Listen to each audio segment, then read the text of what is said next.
This is the Humanist Report with Mike Figueredo. The Humanist Report podcast is funded by viewers like you through Patreon and PayPal. To support the show, visit patreon.com/Humanist Report or become a member at humanistreport.com. Now, enjoy the show. Welcome to the Humanist Report podcast. My name is Mike Figueredo, and this is episode 258 of the program.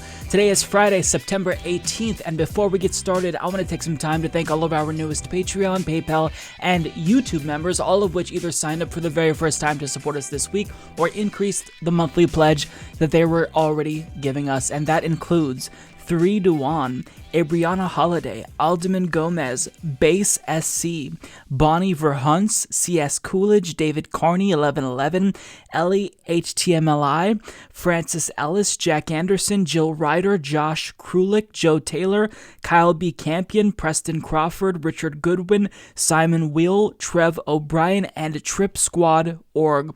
Thank you so much to all of these kind individuals. If you'd also like to support the show, you can do so by going to humanistreport.com/support, patreon.com/humanistreport, or by clicking join underneath any one of our YouTube videos. I am back after a week, and admittedly, I am a little bit rusty, but I think that the week was, it was a good thing. A week off really, I think, helped clear the mind, even though in the Pacific Northwest, we are currently dealing with wildfires that a lot of us alive today haven't experienced. Like, this is unprecedented for a lot of us. But regardless, the show must go on, and we've got a pretty jam-packed episode for you already planned. So we will talk about Trump casually threatening once again to do violence against U.S. citizens. He also floats the idea of running for a third term once again, and he defends himself after Bob Woodward revealed that he knew the dangers of COVID-19 while he was downplaying it back in February and March. Ted Cruz and Republicans threaten us with a good time again. The RNC chairwoman doesn't know who's president. J.K. Rowling takes her transphobia to the next level. Bernie Sanders denies reports that he's concerned about Biden's chances against Trump in November. And a whistleblower alleges ICE is performing mass hysterectomies on detainees. But first, we'll start the show by talking about the fires taking place in Oregon and California, how a conspiracy theory promoted by the far right is making matters worse, and Tucker Carlson thinks that it's blasphemy to bring up climate change when talking about said wildfires. All of this will be discussed on this episode. Hopefully you all will enjoy the program. Let's get right to it.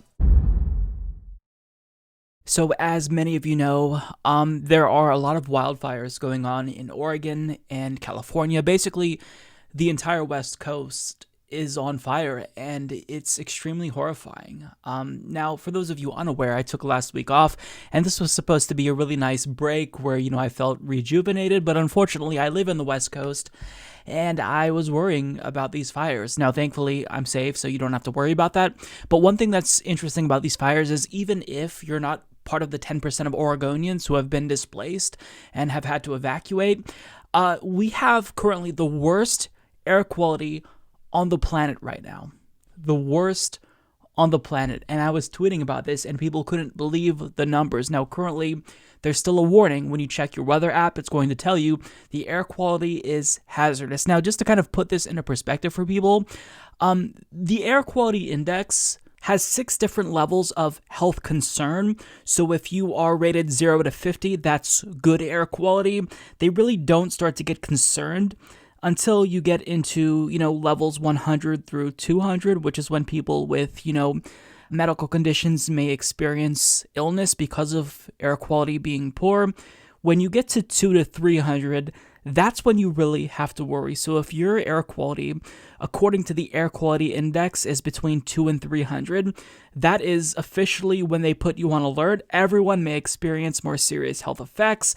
When you get past 300, health warnings of emergency conditions. The entire population is more likely to be affected. So at that point, it doesn't matter if, you have asthma or not. Everyone is going to be affected. So stay indoors. Don't go outside. Otherwise, this is going to affect you. So currently, what is the air quality index? The highest I have seen it go has been over 500. 520. That's the highest I've seen it. Yeah, Remember, they stop registering after 300. They just say everything above 300 is very, very dangerous. Currently, I'll look at the reading. I don't know what it is. I have been kind of checking it periodically. As of right now, air quality index, we are at 474. So the air is hazardous where I am currently. Yeah. And in case you're wondering, you can smell it in your home when it gets this bad. Like, I smell smoke currently. Basically, the smell has been burned into my nostrils. And in terms of like my health, I don't feel particularly bad because of it, but other people in certain areas who I've spoken to have said that, it's given them headaches, it's made them feel nauseous. I know when I let my dogs out to go use the bathroom, they come back with ash on them sometimes. When I open the door, it makes my nostrils burn. Your sinuses feel a little bit irritable because of it. Your eyes maybe itch a little bit. The situation is bad. It's really, really bad. I mean, to literally be stuck in the situation where you can't really go out in public places because you could catch a highly contagious virus from other people, and now you can't even really go outside if you're on the West Coast because the air quality is horrible. I mean, it truly feels like we are living in apocalyptic times, and people were sharing photos of Oregon and California and comparing it to Blade Runner. That's accurate. Like, for the past couple of days, it has been orange and hazy, and it is extremely creepy. Like, you wake up in the morning and it feels like it's late in the evening, and there's like this ominous glow, and like if you open the door and you go outside, you hear nothing. No birds chirping, no dogs barking. You really don't hear cars driving by. In my area, at least, nobody's outside. It feels like, everyone has abandoned the town, even though they're just staying in their houses and their apartments, and it's weird. It's a weird feeling.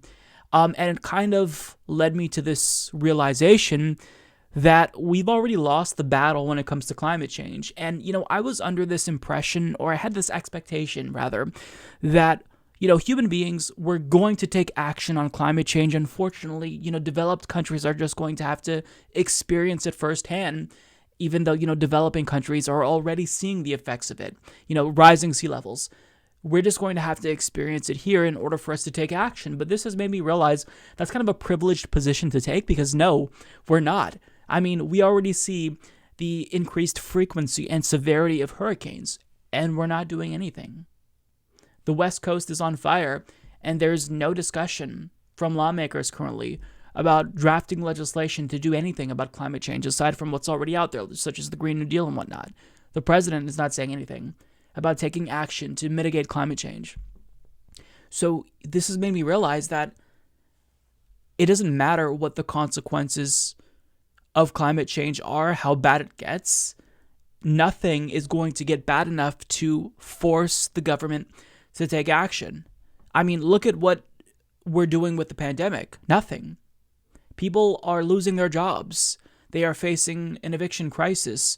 Now, Trump imposed a moratorium on evictions until December 31st, but when it's January 1st and you don't have months of rent to give to your landlord, what do? The answer is nothing. We are not going to do anything, even if it affects us personally. Now, people on Twitter were saying, Mike, if it gets too bad, you've got to evacuate. But the question is, where do you go? Like, I can go to my mom's house, where her air quality is slightly worse than where we're at currently. I can go to my niece's place, except she had to evacuate. I mean, there's nowhere to go. You risk making the situation worse. Like, I don't think you'd evacuate if the air quality got too bad, but I mean, there's nothing that you do. What do? You get in your car, and then you just drive when you're probably exposing yourself to even more of it than if you just stayed home. I mean, there's nothing you can do. If the air is bad, if the air is hazardous and not breathable for extended periods of time, there's nothing you can do. You're just shit out of luck. And that is, it kind of led me to this realization that, climate change is already here. And if we were going to act based on it impacting us directly in the United States, we would have already done it, right? Hurricane Katrina would have been, or should have been, the straw that broke the camel's back. Hurricane Maria in Puerto Rico, these things should have made us pay attention. The increased severity and frequency of wildfires should have already gotten people to take action legislatively. I mean, back in 2017, again, we had wildfires in Oregon, and the worst that I saw the air quality index get was at 150, but now it's been at over 450 consistently for like the past week. And there's really no urgency that you can sense among lawmakers that we're going to do anything, because they're not going to do anything. So, this realization is a little bit depressing, because, what do we do with this information? Knowing that the government isn't going to do anything about climate change, regardless of how bad it gets, regardless if we start seeing wars over water, and, mass migration, regardless if our own citizens here at home are affected. Is that going to encourage government to, take action? Will there ever be a straw that breaks the camel's back? Will there ever be anything that we say enough is enough and actually take action? And I think the answer is no. So I don't know what to do. You can say, well, maybe we just need mass civil disobedience, protests. But ask yourself, have we seen any concrete steps taken to address the Black Lives Matter protests, which have been going on now for months at the national level? No. We basically have a failed state. That's the conclusion. That's the takeaway. We have a failed state. And knowing that we have a failed state, it gives us a sense of what we have to do, how long the road ahead is to actually get action. It's not just a matter of saying these are the right courses of action and policy steps we have to do and take to make sure that we actually fight this. Like, we don't have a functioning government. Look at the way that we responded to COVID. Look at the lack of response or any attempt to address the concerns of the protests. There's nothing. There's no action. Our government is fundamentally incapable of meeting even basic needs of its citizens. So with this information, what we have to do is fix our government before we do anything. Like, we need reforms. How do we get that? I have no idea, because I don't know what's going to actually get them to listen to us. I mean, it seems like protests don't work. I just don't know. So, there's no, takeaway that I have. There's no summary. There's no, call to action. It's just, a realization that I came to while living in this situation where I can't open my doors unless it's really quickly to let my dogs out to go potty, unless I want to breathe in hazardous air. Now, this will go away. We're expecting rain sometime this week, so hopefully that will stop all the wildfires. But there's going to become a time where climate change and the consequences of climate change become so horrible that we're going to expect the government to do something finally, but there may not be a time where they actually do that. Look at Flint. They haven't had clean drinking water for over 5 years now. It's not like, oh, well, it has to happen to us here at home to get them to care. They don't care. Otherwise, they would have done something about, COVID-19 to address the economic issues that it's causing.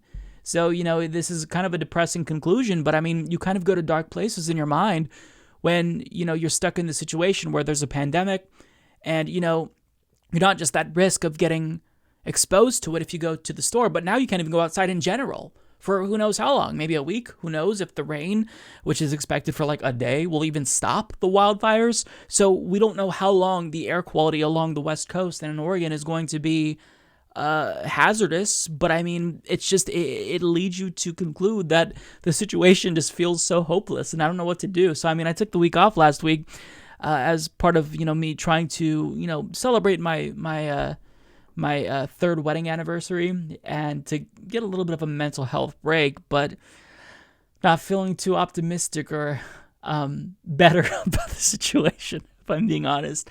So all you can do is just try to pretend like it's not happening, try to distract yourself, play video games, watch TV. I don't know. What do you do in this situation? It's just, we are in such a bizarre time. And, the sad part is that, even though these fires, at this level, it hasn't happened in, I think, almost 100 years in Oregon. It may be rare, but it will become more frequent because of climate change if we don't do anything. So it's just, it sucks. We are in a hole, and we have to find some way to dig ourselves out of this hole. And when I say we, I mean we as a species, human beings. So the entire West Coast right now is being ravaged by wildfires. and we have the worst air quality in the world.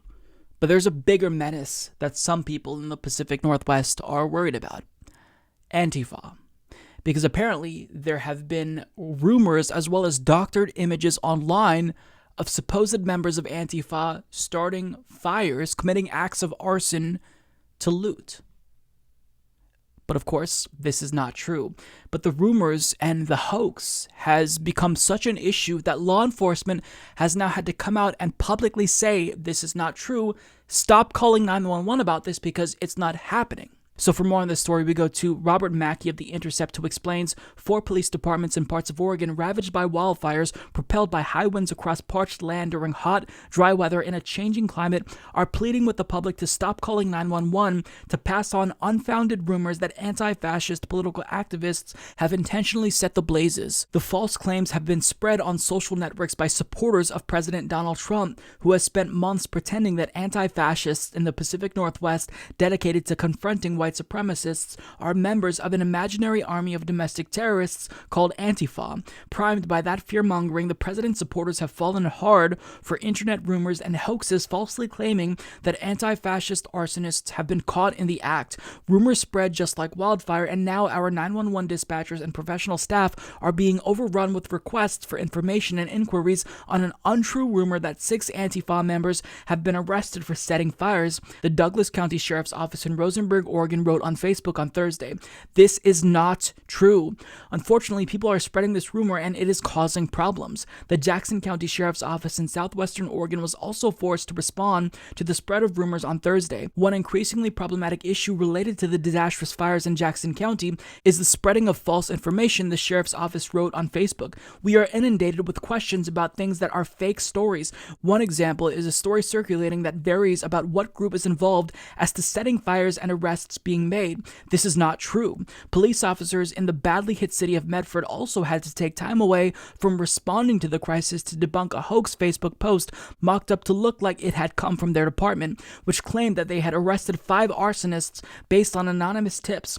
"This is a made-up graphic and story," the department wrote on its real Facebook page next to an image of the fake one. "We did not arrest this person for arson nor anyone affiliated with Antifa or Proud Boys, as we've heard throughout the day. Also, no confirmed gatherings of Antifa, which has also been reported." On Friday, the Federal Bureau of Investigation also issued a statement calling on the public to stop spreading misinformation related to wildfires. The FBI's Portland office wrote that it too has been receiving reports that extremists are responsible for setting wildfires in Oregon. Now, I shouldn't have to remind people about this, but Antifa is not the enemy. Antifa means anti-fascist. They are against white supremacists. They try to protect marginalized communities who are vulnerable from far-right violence. It's the far-right militias, the gunmen, the armed vigilantes who are the enemies, who are actually posing a threat to people, who actually do violence and kill people, not Antifa. And if we're trying to figure out what Antifa's activity is throughout the course of this crisis, well, one person from PDX seems to be really thrilled with what they're doing, helping people. He writes, "Antifa is running around Portland today organizing supply runs for refugee support, raising funds for mutual aid, arranging for lodging support, crafting DIY air filters, and so on. Truly some of the best people I've ever known. Absolute heroes." He goes on to add, "A lot of people in my network probably have their views of Antifa shaped by Facebook memes or the nightly news and have a low opinion of them. These sources couldn't be more misleading. I am Antifa and so are my friends, and we're doing work to keep our community safe." So that's what the anti-fascists are doing. They're not setting fires so they can loot. They're trying to help people, organize supply runs, help members of their community.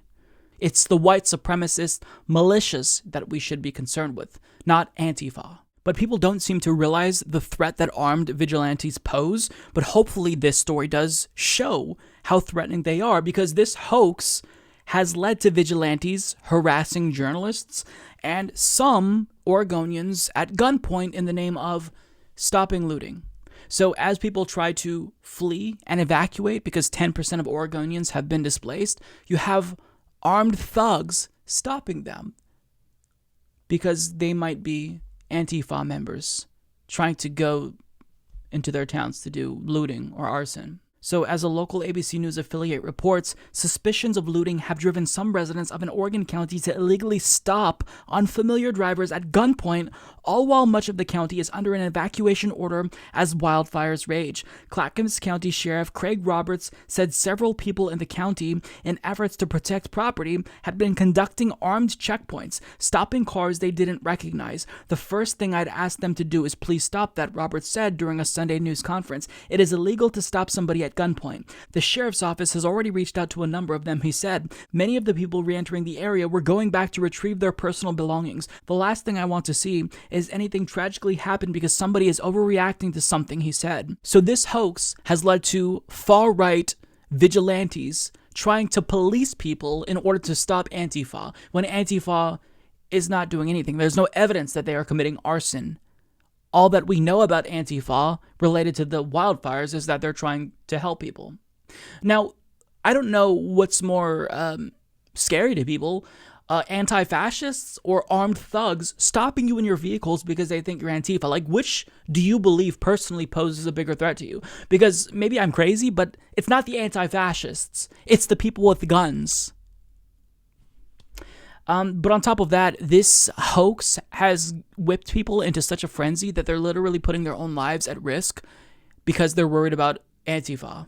ABC News continues, as of Friday, there were at least 5 wildfires burning in Clackamas County, including the major Riverside and Beachy Creek fires. Most of the county is under an evacuation order, but some residents living in those evacuation zones aren't leaving their homes and are instead staying to defend their property. Residents have crafted homemade signs lining wire fences and hazy yellow-tinged streets, all warning looters that they would be shot. Looters get shot, many of them threaten. So we live in a world where people are literally more afraid about a non-existent threat than actual fires destroying their homes.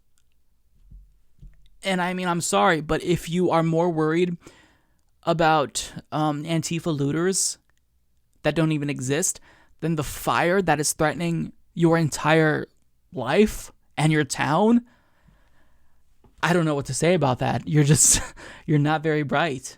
You're not very bright.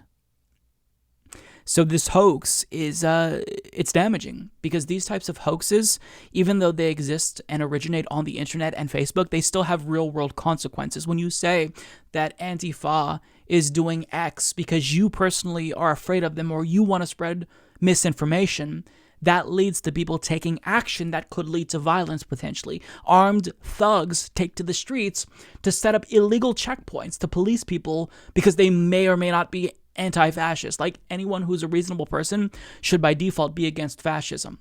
But people who are against fascism that organize and confront white supremacists, apparently they're the bad guys and not the white supremacists that they confront. It's just a bizarro world that we live in where during this crisis that we're experiencing, people are more afraid of Antifa based on nothing. Based on bogus information that's circulating through social media, spread by right-wing pundits, and also spread by some Republican Party politicians who ran for office in Oregon. So it's disturbing, and this is why you have to combat this type of misinformation vocally, because it's not just bad because it's misinforming people. It's dangerous because it has real-world consequences, and we're seeing that play out here in Oregon. Tucker Carlson of Fox News decided to talk about the wildfires that are taking place along the West Coast, and after pretending to care about the people who are currently suffering because of said wildfires, he then proceeded to scold anyone who dared to bring up climate change. Because why would you bring up climate change when talking about wildfires that are now becoming more common and more severe? I mean, what a partisan thing to do. Why would you politicize this issue by talking about climate change, which you have to discuss when talking about these types of occurrences? Nonetheless, I mean, what he says here is laughably stupid. It is tragedy on a massive scale. When something this terrible happens, decent people pause. They put their own interests aside for a moment. They consider how they can help. We've seen that kind of selflessness before in this country. This is, remember, the anniversary of 9/11. But there are others for whom altruism is an unknown concept. Self-interest is all they know. These people do not pause. They never do. They relentlessly press forward for any advantage under any circumstances. They see human suffering as a means to increase their personal power. These are the people who turn funerals into political rallies and feel no shame for doing it. As Americans burned to death, people like this swung into action immediately. They went on television with a partisan talking point.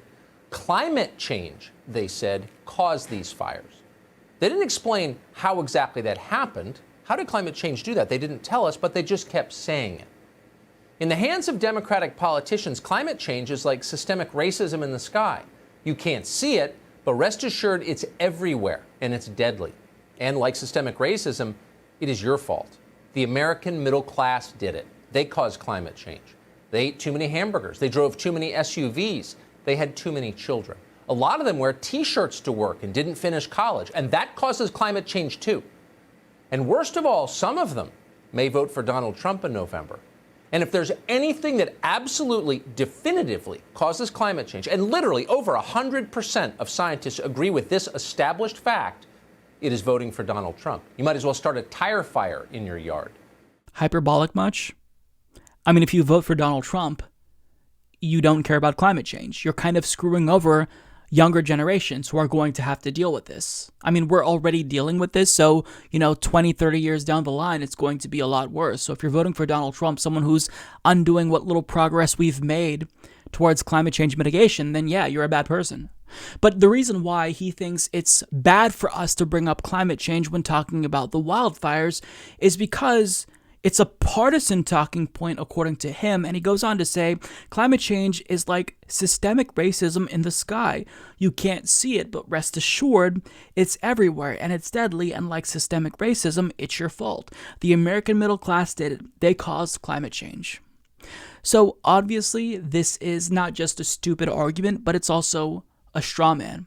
Climate change is caused by large multinational corporations, 100 of which account for 71% of all global greenhouse gas emissions. Nobody's saying that we're going to blame Bob and Sally for climate change. What we're saying is that we have to regulate the fossil fuel industry because if we don't, we will all die. The planet will become uninhabitable. To them, profits are more important than people. So if we don't get them under control, rein in their destruction of the planet for monetary gain, then it will lead to the destruction of our environment. It's not political to say that. It's a fact of reality. Now, I will say that the fires aren't exclusively the result of climate change. Like, it's really difficult to prove that any one event is specifically the result of climate change, but is it logical to deduce that climate change had a lot to do with this?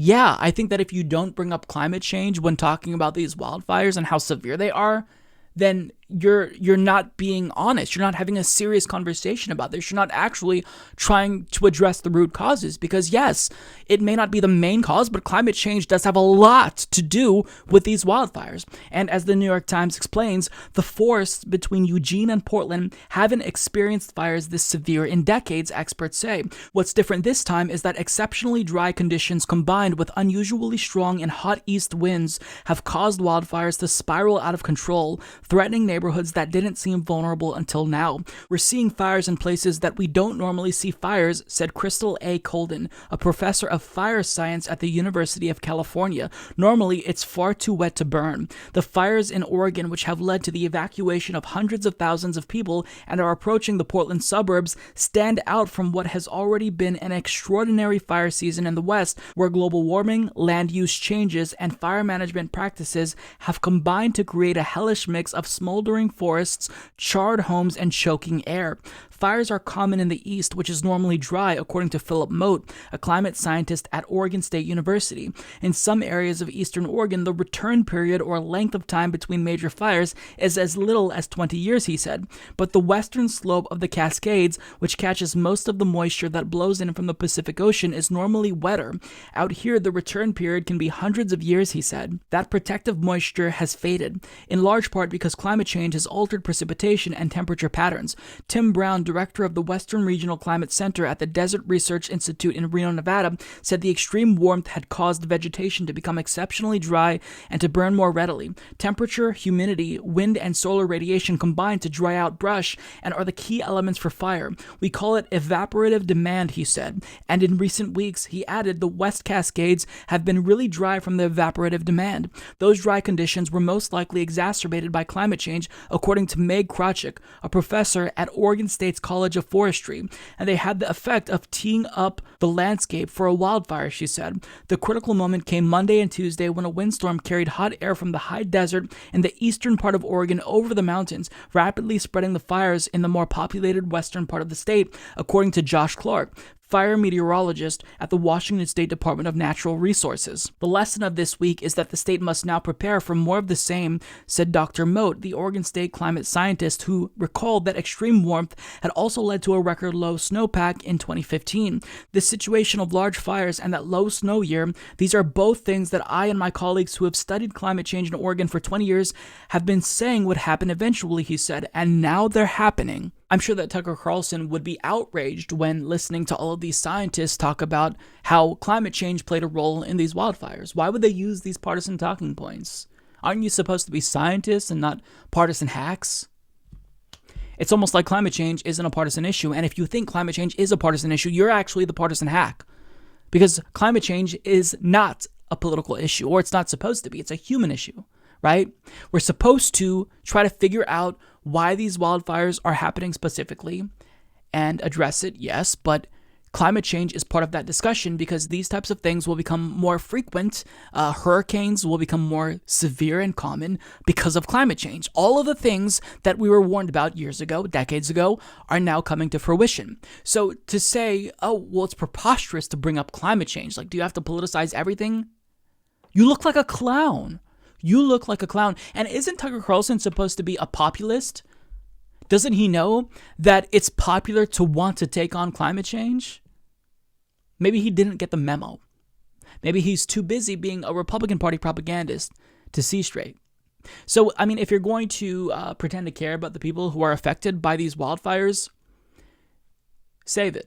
Because it's bullshit. The only reason why you're talking about this is because you want to engage in climate denialism. You don't like that people are bringing up the fact that climate change is actually playing a role. He also went on to attack Joe Biden for citing climate change. No, Joe Biden is right about this. I don't believe that Joe Biden is actually going to take adequate action to address climate change in a meaningful way, but he's right to at least note how climate change played a role here. Again, it's not like these wildfires happen exclusively because of climate change, but to deny the existence or the role of climate change in these wildfires is irresponsible and idiotic. So Tucker Carlson, once again, is using his platform in a dangerous and irresponsible way. He's trying to get you to think that the people who are citing the likely role that climate change played in these wildfires, they're actually the bad guys. And the people who deny climate change, we're actually the good guys. We're the people who are just trying to, lend some compassion to the people who are affected by this. We're not trying to politicize the situation for partisan gain. No, but you are. By denying climate change, you are taking an inherently partisan action. And the reason why you're doing that is at the behest of the Republican Party, which you do propaganda for. Because Fox News' advertisers, donors to the Republican Party include the fossil fuel industry. So if we actually took action to mitigate climate change, that would hurt their bottom line. So that's why Tucker Carlson is going to tone police anyone who brings up climate change and tries to make it seem as if they're overly political and they're trying to weaponize this issue in some way. No, climate change is here. This is a reality. I have to deal with this. I can't go outside because the air quality in my area is currently deemed very hazardous. So we have to talk about climate change and not just talk about climate change, actually fucking do something about climate change. Otherwise, things like this are going to be more common, and not only that, they're going to get exponentially worse. Because we have, 10 years to act? Like, after seeing all of this, I think it was Sema Hernandez who made this point on Twitter, that, it doesn't seem like we have 10 years to act when you see how bad the situation is. It seems like we need to act yesterday in order to actually meaningfully address climate change. So, this situation is frustrating. And when you have ghouls and propagandists like Tucker Carlson trying to scold anyone who talks about climate change, it just makes matters worse. Shut the fuck up. We know you don't care. Save your sympathy because you don't mean it. You're just trying to do propaganda at the behest of the Republican Party, who will never take action on climate change. Finally, Mitch McConnell admitted that he believes in anthropogenic climate change, but he still doesn't have a plan to do anything. And he's only saying that now because he wants to get reelected. But we know he doesn't give a shit because Mitch McConnell is 1,000 years old. So this is probably the worst that he's going to see of climate change before he croaks. So why would he take action? He's just going to do what his donors want him to do. So, it's really disgusting when people like Tucker Carlson use their platform to promote climate change denialism under the guise of trying to scold anyone who weaponizes this and makes it into a political issue. Fuck off. Donald Trump sat down for an interview with Judge Jeanine Pirro over the weekend, and he once again casually threatened to do violence against U.S. citizens, and this is basically becoming a common phenomenon with him, but nonetheless, I don't think that we should normalize this or become accustomed to it. Whenever the president threatens U.S. citizens and threatens to do violence against U.S. citizens, we should be outraged over this because the president is supposed to protect us, not harm us if we do something that he doesn't like. So take a look at what he says here, because basically he threatens to crush protests in the event people take to the streets and they don't like the results of the election come November. So you talked about election night. I want to talk about election night also, but it brings me to the issue of law and order. And you, when you ran in 2016, you were the law and order candidate. It's almost prescient to think that 4 years later, that is one of the main issues. So we've got this anarchy going on in the streets. We've got towns run by and states run by Democrat governors and mayors who are refusing to allow the National Guard to come in. There are people in those cities and states who want order to come in, but you can't go in unless they request your help. That's right. What are you going to do? Let's say there are threats. They say that they're going to threaten riots if they lose on election night, assuming we get a winner on election night. What are you going to do? We'll put them down very quickly. How are you if they going to do do that? We have the right to do that. We have the power to do that if we want. Look, it's called insurrection. We just send in and we do it very easy. I mean, it's very easy. I'd rather not do that because there's no reason for it. But if we had to, we'd do that and put it down within minutes. Minneapolis, they were having problems. We sent in the National Guard within a half an hour. That was the end of the problem. It all went away. Kenosha. You look at Kenosha. Look at the problems they had. In fact, the sheriffs there, the police chief, they're all on my side 100%. Now, first of all, I don't know what threats Judge Jeanine Pirro is referring to when she talks about people who are saying they're going to riot if Joe Biden loses. Most of the people currently in the streets, if you ask them, I bet don't actually feel very enthusiastic about Joe Biden. So I don't know where these supposed threats are coming from, but I think that a lot of this is just fear-mongering from the far right. So regardless, in this hypothetical situation, if Donald Trump wins, will there be protests? I mean, I'm sure that there will be. In some form. I don't think anyone is threatening to riot as far as I know, but there was the Women's March when Trump was sworn in. There were people who were protesting because they didn't like that a fascist was elected. And I think that, if you feel some sense of outrage or, you're uncomfortable at the fact of a fascist occupying the highest level of government, then you're a reasonable person. But what they say about what they do to protesters or rioters in this instance is what should really concern everyone. Trump basically says, we would put him down very quickly. That's exactly what he says. Put him down very quickly. We have the right to do that. We have the power to do that, quote, if we won. Now, that's really interesting to me because you're already the president. It's not like you'd get some new power if you're reelected. You're the president currently. So what he's tacitly admitting here is that if he is reelected, he's going to become even more authoritarian because he's unrestrained. Now, he has to worry a little bit about what he does and how his actions are perceived because if he fucks up, he could lose. Joe Biden could win. And in fact, Joe Biden is on track to win currently, so he can't do too much, can't get too authoritarian.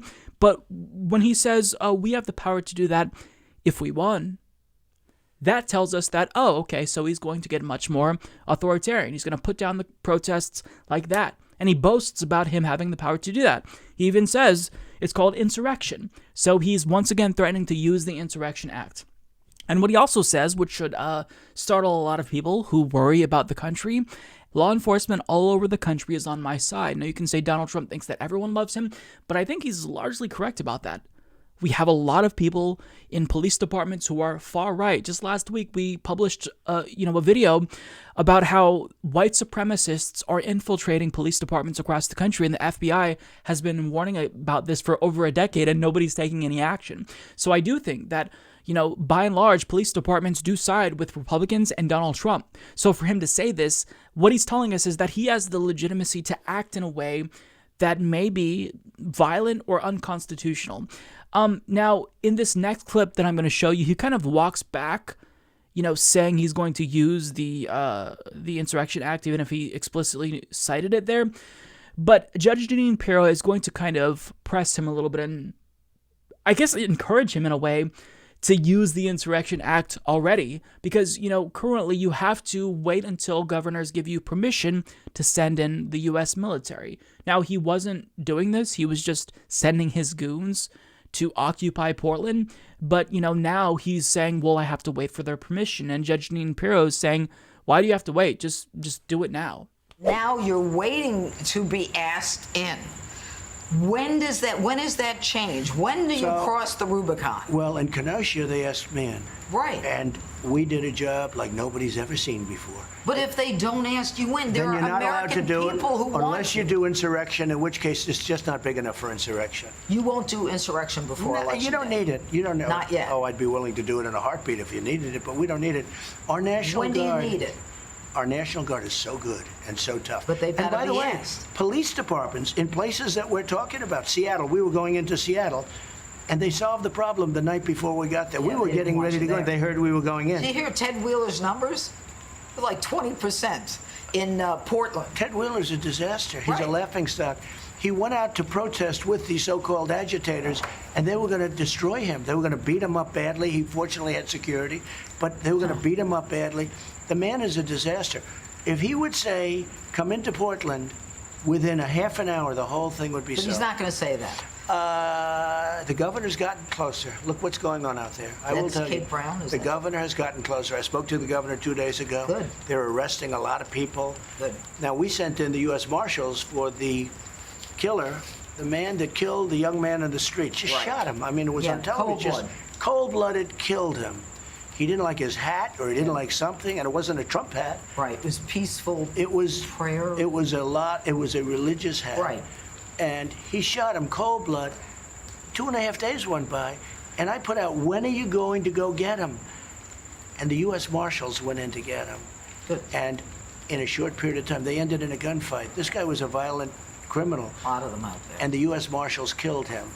Now, we need more details, certainly, but what he's basically bragging about there is the U.S. Marshals killing someone, not giving that individual due process. The person who allegedly shot the far-right protester from the prayer group or whatever it is in Portland, one of the militia members that was there to antagonize the Black Lives Matter protesters. There was a shootout and one of them were killed. Now, the person who allegedly pulled the trigger on that far-right person, he was assassinated. Now, again, we don't necessarily know if the U.S. Marshals attempted to apprehend him and he tried to fire at them, so they got in a gunfight, which ended in him dying. But it kind of sounds like Donald Trump is alluding to the fact that we were just going to go in and assassinate him, period. We're going to go get him. Like, the language that he's using here really flippantly leads me to believe that the goal here was to just kill this dude, who's a U.S. citizen, who you can't kill. Every U.S. citizen is guaranteed due process, but in Donald Trump's America, where supposedly law and order is something that we believe in, we're just killing U.S. citizens now. Because we know he's bad if he shot that far-right protester. We don't know if self-defense came into play. We only consider whether or not self-defense was warranted if, it's a far-right figure like Kyle Rittenhouse. But nonetheless, we don't know the details, but we sent in U.S. Marshals, is what he says, and they killed a U.S. citizen. This is terrifying. Now, he's not the first president to extrajudicially murder a U.S. citizen. Obama did this as well. But that doesn't make it right, and every time a president does this, we should all unequivocally denounce it, regardless if it's a Democrat or a Republican, because U.S. citizens have constitutional rights. U.S. citizens don't just get executed by U.S. Marshals or the U.S. government if they don't like that individual. You arrest them, you try that person, and you administer justice that way. You don't just choose to kill them if you don't like them. And the fact that he's talking about this as if the U.S. Marshals just went in and assassinated him, that should disturb everyone. But the fact that it doesn't shows you what we've been willing to accept in this country. Like, this is such a normal thing with Donald Trump, where he threatens violence and, just talks about crushing these protests, and now is talking about assassinating someone, that we just kind of accepted. It's a normal thing. We've just come to expect violence from the U.S. government against us. And once, citizens start to accept that as a thing that's legitimate, then the country just devolves into chaos. Now, throughout the entire clip there, he was talking about how good and tough the National Guard is. Now, he says he won't use the Insurrection Act, so he kind of contradicted himself there, because he says that, these protests just aren't big enough currently to warrant that, but nonetheless, if we wanted to, we can crush these protests like that. Now, throughout that entire conversation, they were talking about what they could do to crush the protests, but not once was there any consideration to maybe meet with the protesters. Talk with someone who is one of the leaders of the protests, or someone who represents the protests, and address their concerns. Like, that is something that isn't even part of the equation. When we see these protests, the only thing that we think about is how to crush them, not to actually address their concerns, consider whether or not there's a legitimate reason for people to be protesting. We just think of ways to crush them. That's where we're at in America. Now, in a different country, if protests were going on for months, usually we would see, if that government is functioning, the government respond with legislation or policies. But has Donald Trump proposed any policy solutions to get the protests to stop? Has he signed any executive orders that would appease the protesters? No, because to him, he doesn't care why they're protesting. He just wants it to stop. And there's only one way to get them to stop: if you aren't going to try to respond to their needs legislatively. You use force, you use violence against them. So, this is disturbing. The fact that the president just casually threatens violence against U.S. citizens semi-regularly, like, we shouldn't become accustomed to this and accept this. It's unacceptable. This is disgusting. It's morally reprehensible. And as U.S. citizens, we are entitled to due process. We have constitutional rights. So, if you truly do care about law and order, then if you support Donald Trump, you're an idiot. You don't care about law and order, because he showed us that he has no regard for the rule of law or the Constitution. And it's despicable. About a month ago, we talked about how Donald Trump was once again trolling libs about how he might just run for a third term because, if a president is treated so poorly, then I think maybe there's a case to be made that you are entitled to run for a third term. So he made that joke. The libs were triggered expectedly, and, it's all fun and games. But he's joking about it once again, that maybe he wants to run for a third term. And I use the word joke really loosely because even though that's kind of the excuse from the right when he says things like this, I don't actually think he's joking. I think that he genuinely wants to run for a third term, assuming he's able to win a second term. But he did it again. Take a look. And 52 days from now, we're going to win Nevada. And we're going to win 4 more years in the White House. And then after that, we'll negotiate, right? Because we're probably, based on the way we were treated, we're probably entitled to another 4 after that. And it should never happen to another president. It's just a dishonest group of people. Yeah, I'm triggered. He's trolling, master troll. At some point, you can't use, oh, he's just kidding, as an excuse. This is the president of the United States. There's no clause in the 22nd Amendment that says that a president can only serve 2 terms unless he thinks that people were mean to him. Then he gets to make the case for himself about a possible 3rd or 4th term. That's not a thing. And I think that using joking or trolling as an excuse is not acceptable. And I'm not trying to be like the tone police or engage in respectability politics, because if there's anything I don't care about, it's decorum or norms. But this isn't about just Trump being mean and putting out mean tweets and being unpresidential. This is about a sitting president saying, I'm going to ignore the Constitution and I'm going to effectively become a dictator. I'm going to seek out a third term. Again, I always make this point, but I think it's an important point, albeit a hacky one, but I mean, it's something that we all know would happen. If Hillary did this, if Obama did this, they would lose their shit on the right. But because Trump does it, they're okay with it. So it's not surprising, but this is one of those things where I don't think we should allow it to be a normal thing under Donald Trump.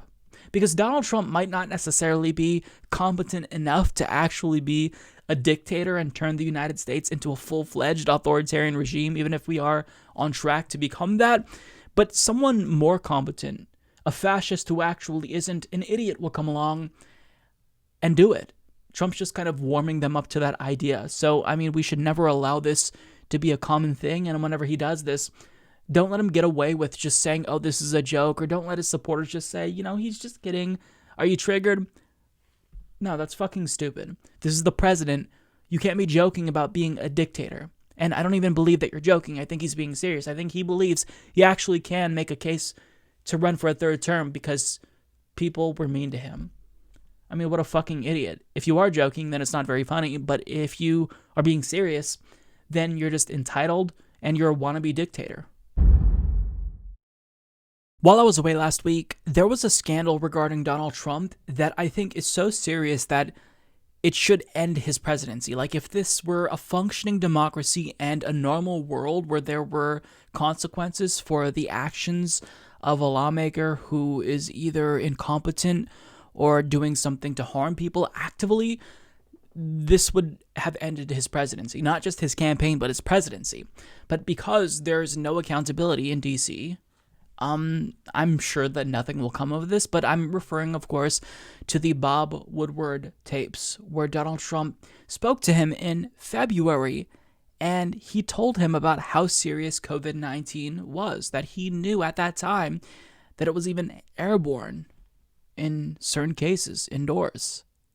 Now, we all know that he's been downplaying it this entire time, so for him to know that, having known that he knew how serious this was, and him not acting when we're approaching 200,000 deaths due to COVID-19, this is criminal negligence at a minimum.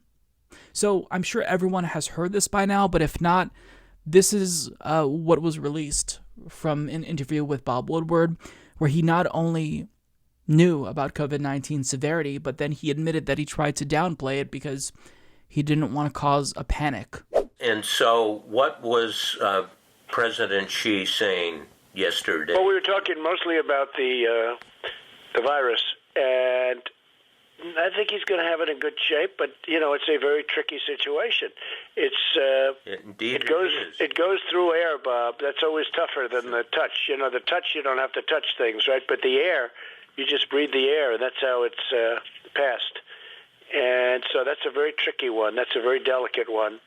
It's also more deadly than your strenuous flus. People don't realize we lose 25,000, 30,000 people a year here. Who would ever think that, right? I know. It's pretty amazing. And then I say, well, is that the same thing? This is more deadly. This is 5 per. This is 5% versus 1% and less than 1%. So this is deadly stuff. John, I just want all of us to remember we are used to the virus now, as used as you can be. But if you go back to the beginning of February, the American public, we thought this was a problem in China. The notion of it being airborne, 5% more deadly. These are very specific details that the president had in the very same time period that he is saying it's all going to go away. Right, that's February 7th. You just played that piece of the conversation. 7th. He talks about how deadly it is. He said 2 weeks later, 20 days later in India, it's a problem that's going to go away. Within a couple of days, it's going to be down to zero. The president telling Woodward one thing, telling the American people and the world something very different. But the interesting part is the president makes no bones about it, that he was doing this on purpose, that he decided as a strategy not to convey the seriousness of this because he didn't want to, quote, incite a panic. Correct. So Woodward does another interview March 19th. We also have the audio of that. Again, the president in his own words.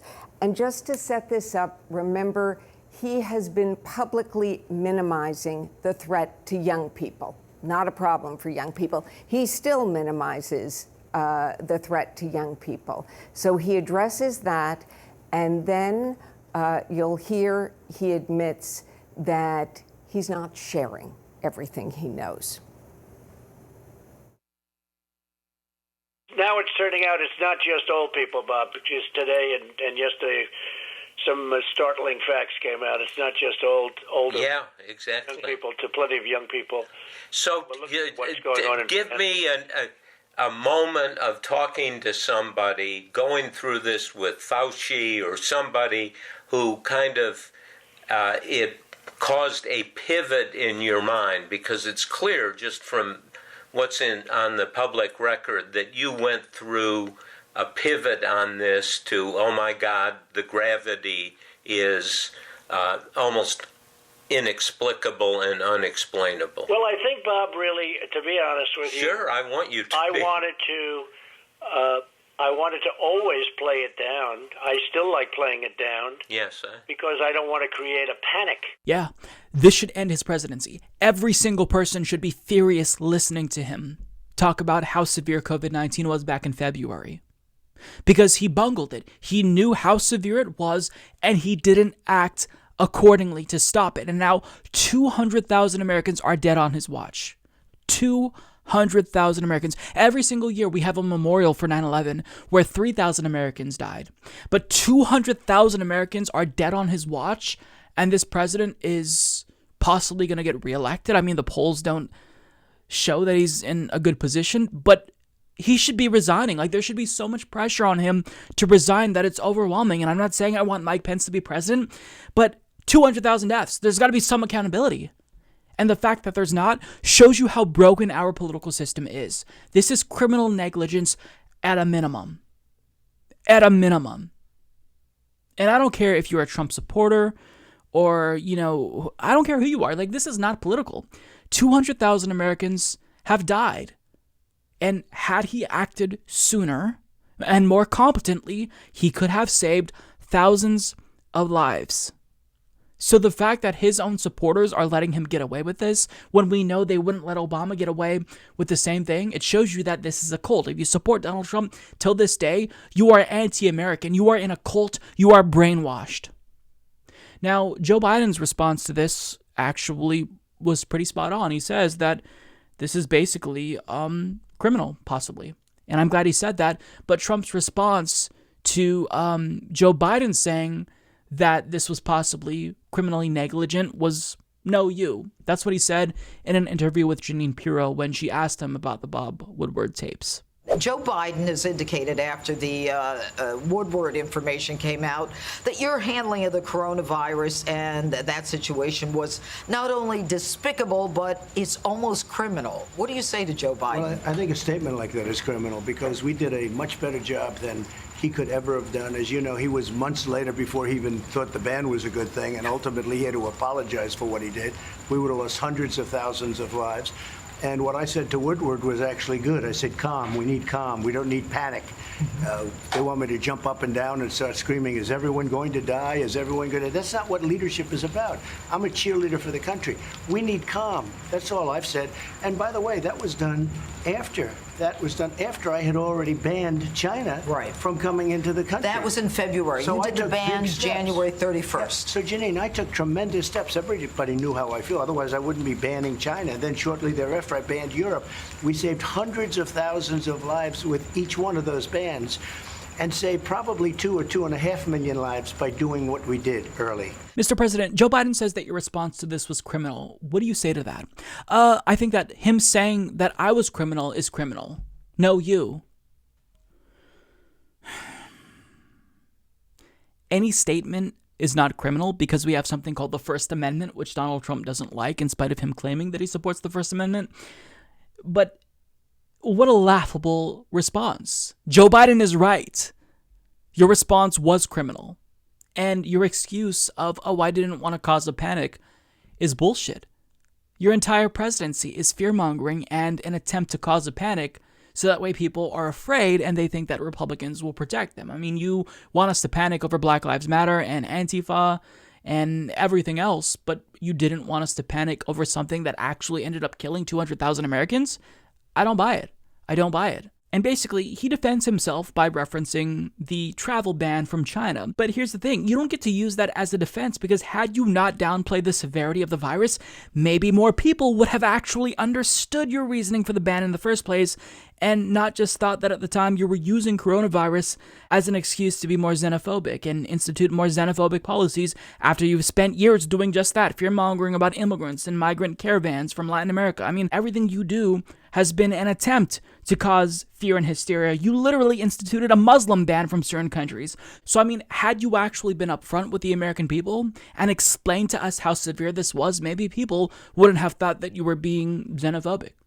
If you explained, look, I know that you all think that I'm xenophobic, but we really need a travel ban from everywhere because this is super serious, maybe people would have understood it. But you told us there was nothing to worry about. So when you say there's nothing to worry about, but we need a travel ban, is it really preposterous to think that you're just using this as an excuse to be more xenophobic? Of course it isn't. So, I mean, that's not an excuse. Like, you saying I wanted a travel ban is not an excuse. We needed to shut down the fucking country. Shut down the economy. Institute a nationwide face mask mandate, which you still won't do, but you didn't do it, and 200,000 Americans died. And now you're insulted that people are saying that what you did was criminally negligent. You are the leader of the country. Of course what you did was negligent at a minimum. So, I mean, this really should end his presidency. He should be resigning. Like, there should be at least pressure on him to resign. But the fact that he's not even experiencing a modicum of pressure shows you how fucked up and dysfunctional our country is. If a president can bungle a pandemic so bad that it leads to 200,000 Americans dying, and he's not even concerned about people calling on him to step down, it shows you that our government fundamentally is broken, because any leader that sees 200,000 of their own citizens dead under their watch, that leader should be fearing for their ass, fearing that people aren't going to demand that he leave immediately and drag him out of the White House. It's just honestly baffling to me. And Bob Woodward, on another note, to hang on to these tapes, sit on them for so long, just because you want to sell a book, that's really fucked up, because this is information that the public needed to know. But because you wanted to sell your book and you wanted to release this at the correct time that was convenient for you, I mean, that's another aspect of the story, but I mean, everyone should just be mad that the president knew how severe COVID-19 was, and he intentionally lied to us, and now 200,000 Americans died as a result, when if he actually acted competently and told us how serious it was, maybe more people would have survived. He's a piece of shit, and anyone who defends him at this point is delusional. That's the nicest way I can put it. Ted Cruz put out what is supposed to be a pro-Trump ad, although at the end he doesn't explicitly endorse Donald Trump, and he just puts Ted Cruz for the U.S. Senate, which is weird to me because Ted Cruz is not up for re-election this year, so he's not running for anything, so he's not explicitly endorsing Donald Trump. This is supposed to be just an anti-Biden attack ad, but at the end of the day, when you watch what he has to say about Biden, it's unintentionally promoting Joe Biden. So I don't necessarily know what Ted Cruz is trying to accomplish with this, but what I do know is that the Joe Biden that he describes in this ad does not line up with the Joe Biden that we all know in reality. But if Joe Biden were the individual who Ted Cruz says he is, he would be way more popular. So take a look at this ad that Ted Cruz decided to put out, which makes Joe Biden seem way cooler than he is. When Joe Biden is elected president, when we have a Democratic House, Democratic Senate, we can begin the process of transforming this government and our nation. It's funny, sometimes American journalists talk about how bad a country is because people are lining up for food. That's a good thing. If these guys win, we're going to wake up with Bernie Sanders as Secretary of State and get ready to see him embracing Nicolas Maduro and communist Cuba. But I remember being very excited when Fidel Castro made the revolution in Cuba. I was a kid and I remember reading that. And it was just seemed right and appropriate that poor people were rising up against rather ugly rich people. Many of the ideas we fought for that just a few years ago were considered radical are now mainstream.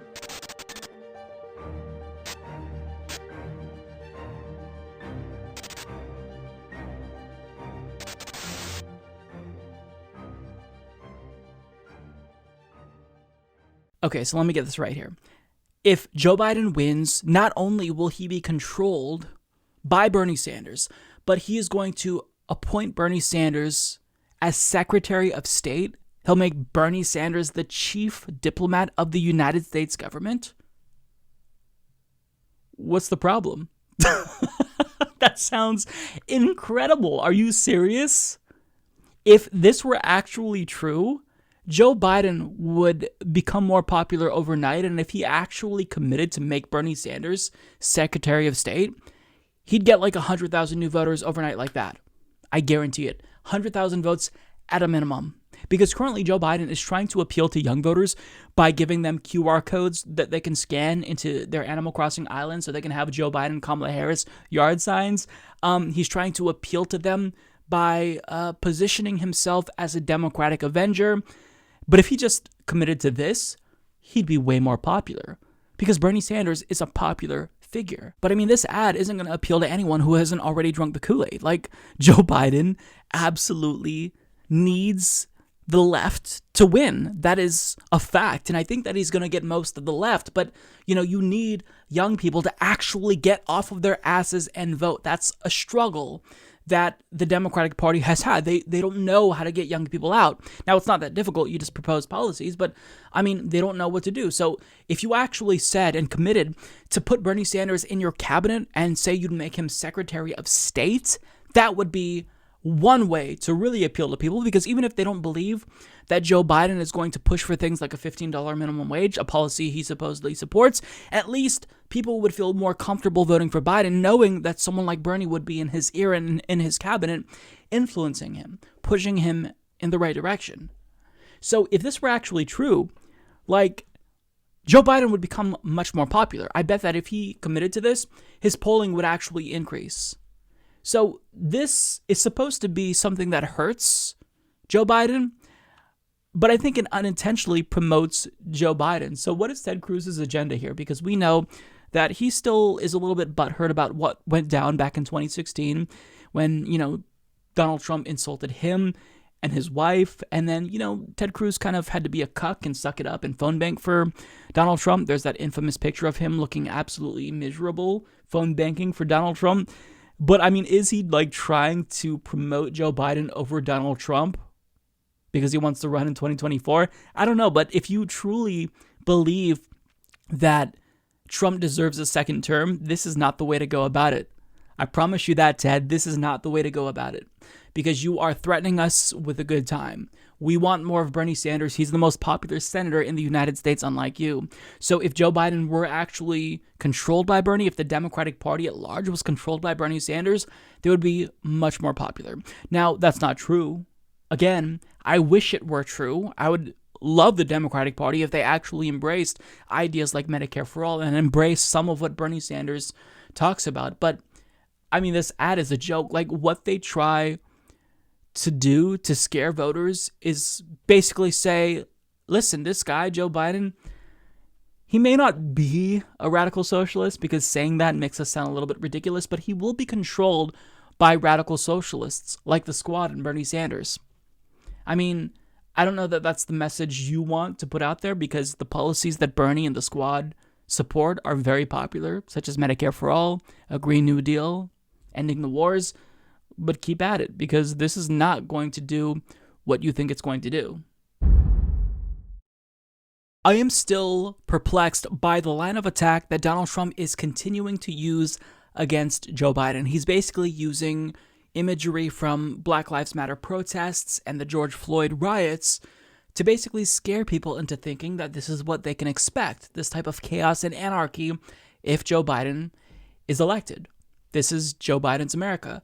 The only problem is that that assertion is laughable on its face because this is all happening in Donald Trump's America. But still, they're rolling with it. Like, I don't know why they think this line of attack is persuasive. I don't know who they think they're going to persuade with this, but this is exactly what they've been saying, and they're sticking to this line of attack. Now, RNC Research tweeted out an ABC News interview with Simone Sanders, who is Joe Biden's press spokesperson, and in this clip, George Stephanopoulos grills her for tweets Biden made where he was critical of the prospect of a travel ban proposed by Trump in early March. Now, even though I rarely agree with her, she is right in this clip that Joe Biden does in fact get a pass for this because he wasn't privy to the information that Donald Trump had, and none of us knew specifically what we were dealing with at that time. And it wasn't unreasonable for us to think that Donald Trump was just using this, like other issues, to be xenophobic, to impose more xenophobic policies that disproportionately target specific groups of people. Like, that's not something that's ridiculous. We're not unreasonable for assuming that Trump was just being a bigot, because that's what he does. Had he shared the information he knew at the time with us, maybe we would have been more receptive to that policy proposition. But I mean, still, Joe Biden gets a pass for this. I disagree with Joe Biden when it comes to a lot of things, but he was not privy to that information.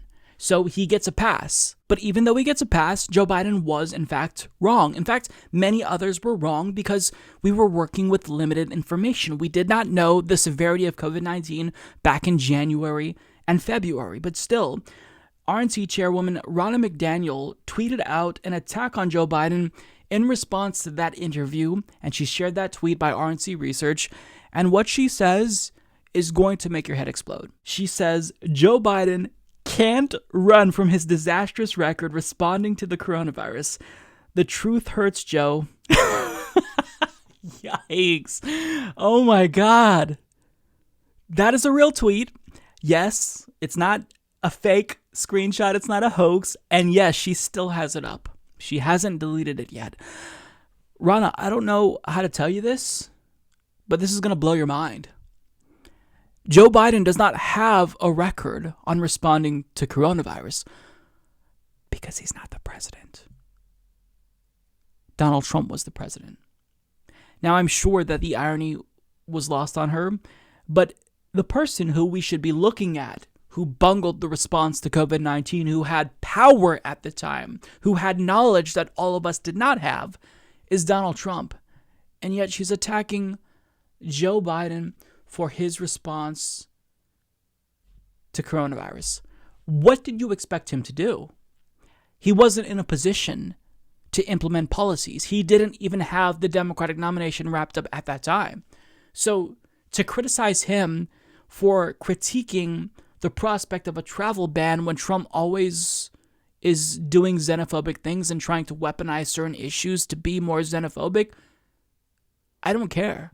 He wasn't in power. Had Joe Biden been actually in a position of power in government and failed to act, then I think you can criticize him, right?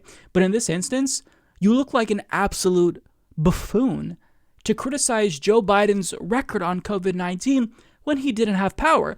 Donald Trump had power. Donald Trump is the one who bungled it. So basically what they're doing is they're taking a truth and they're flipping it on its head, saying the opposite of what's true in hopes that, you know, the people who are already predisposed to believe this bullshit buy into it and eat it up and actually think that Joe Biden did fail to respond accurately or adequately to COVID-19. I don't know what they expect from this, but maybe if they flip the truth on its head and they say that Joe Biden actually had a bad response to COVID-19, maybe people will think, or maybe they think people will think that some of the pressure should be taken off of Donald Trump. I don't know, but this is so bizarre. I can't imagine this appeals to anyone. Like, this isn't going to appeal to the independents who they're trying to win over. It's not going to appeal to moderate Democrats or moderate Republicans. You say things like this and you look like a fucking idiot. Because Joe Biden is not the president. Donald Trump is the president. So I don't know what else to say about this. The RNC chairwoman may be a bigger clown than the DNC chairman, Tom Perez. Like, I didn't think that was possible. Tom Perez is so disliked that even Mother Nature hates him. Birds literally are shitting on him. But I guess that she thinks that Joe Biden was the president and he can't run from his disastrous record responding to coronavirus. You are delusional. You are absolutely delusional, and regardless of how loudly you scream, we're not going to buy into your delusions of grandeur. Trump is the president, not Joe Biden. A whistleblower from an ICE detention center in Georgia is sounding the alarm about a practice that should absolutely shake everyone to their cores. This is from Law and Crime. Jerry Lamb reports several legal advocacy groups on Monday filed a whistleblower complaint on behalf of a nurse at an Immigration and Customs Enforcement detention center documenting jarring medical neglect within the facility, including a refusal to test detainees for the novel coronavirus and an exorbitant rate of hysterectomies being performed on immigrant women. The nurse, Dawn Wooden, was employed at the Irwin County Detention Center in Georgia, which is operated by LaSalle Corrections, a private prison company. The complaint was filed with the Office of the Inspector General for the Department of Homeland Security by advocacy groups Project South, Georgia Detention Watch, Georgia Latino Alliance for Human Rights, and South Georgia Immigrant Support Network. Multiple women came forward to tell Project South about what they perceived to be the inordinate rate at which women in ICDC were subjected to hysterectomies, a surgical operation in which all or part of the uterus is removed. Additionally, many of the immigrant women who underwent the procedure were reportedly confused when asked to explain why they had the surgery, with one detainee likening their treatment to prisoners in concentration camps. According to Wooten, ICDC consistently used a particular gynecologist outside the facility who almost always opted to remove all or part of the uterus of his female detainee patients. Everybody he sees has a hysterectomy, just about everybody, Wooten said, adding that everybody's uterus cannot be that bad.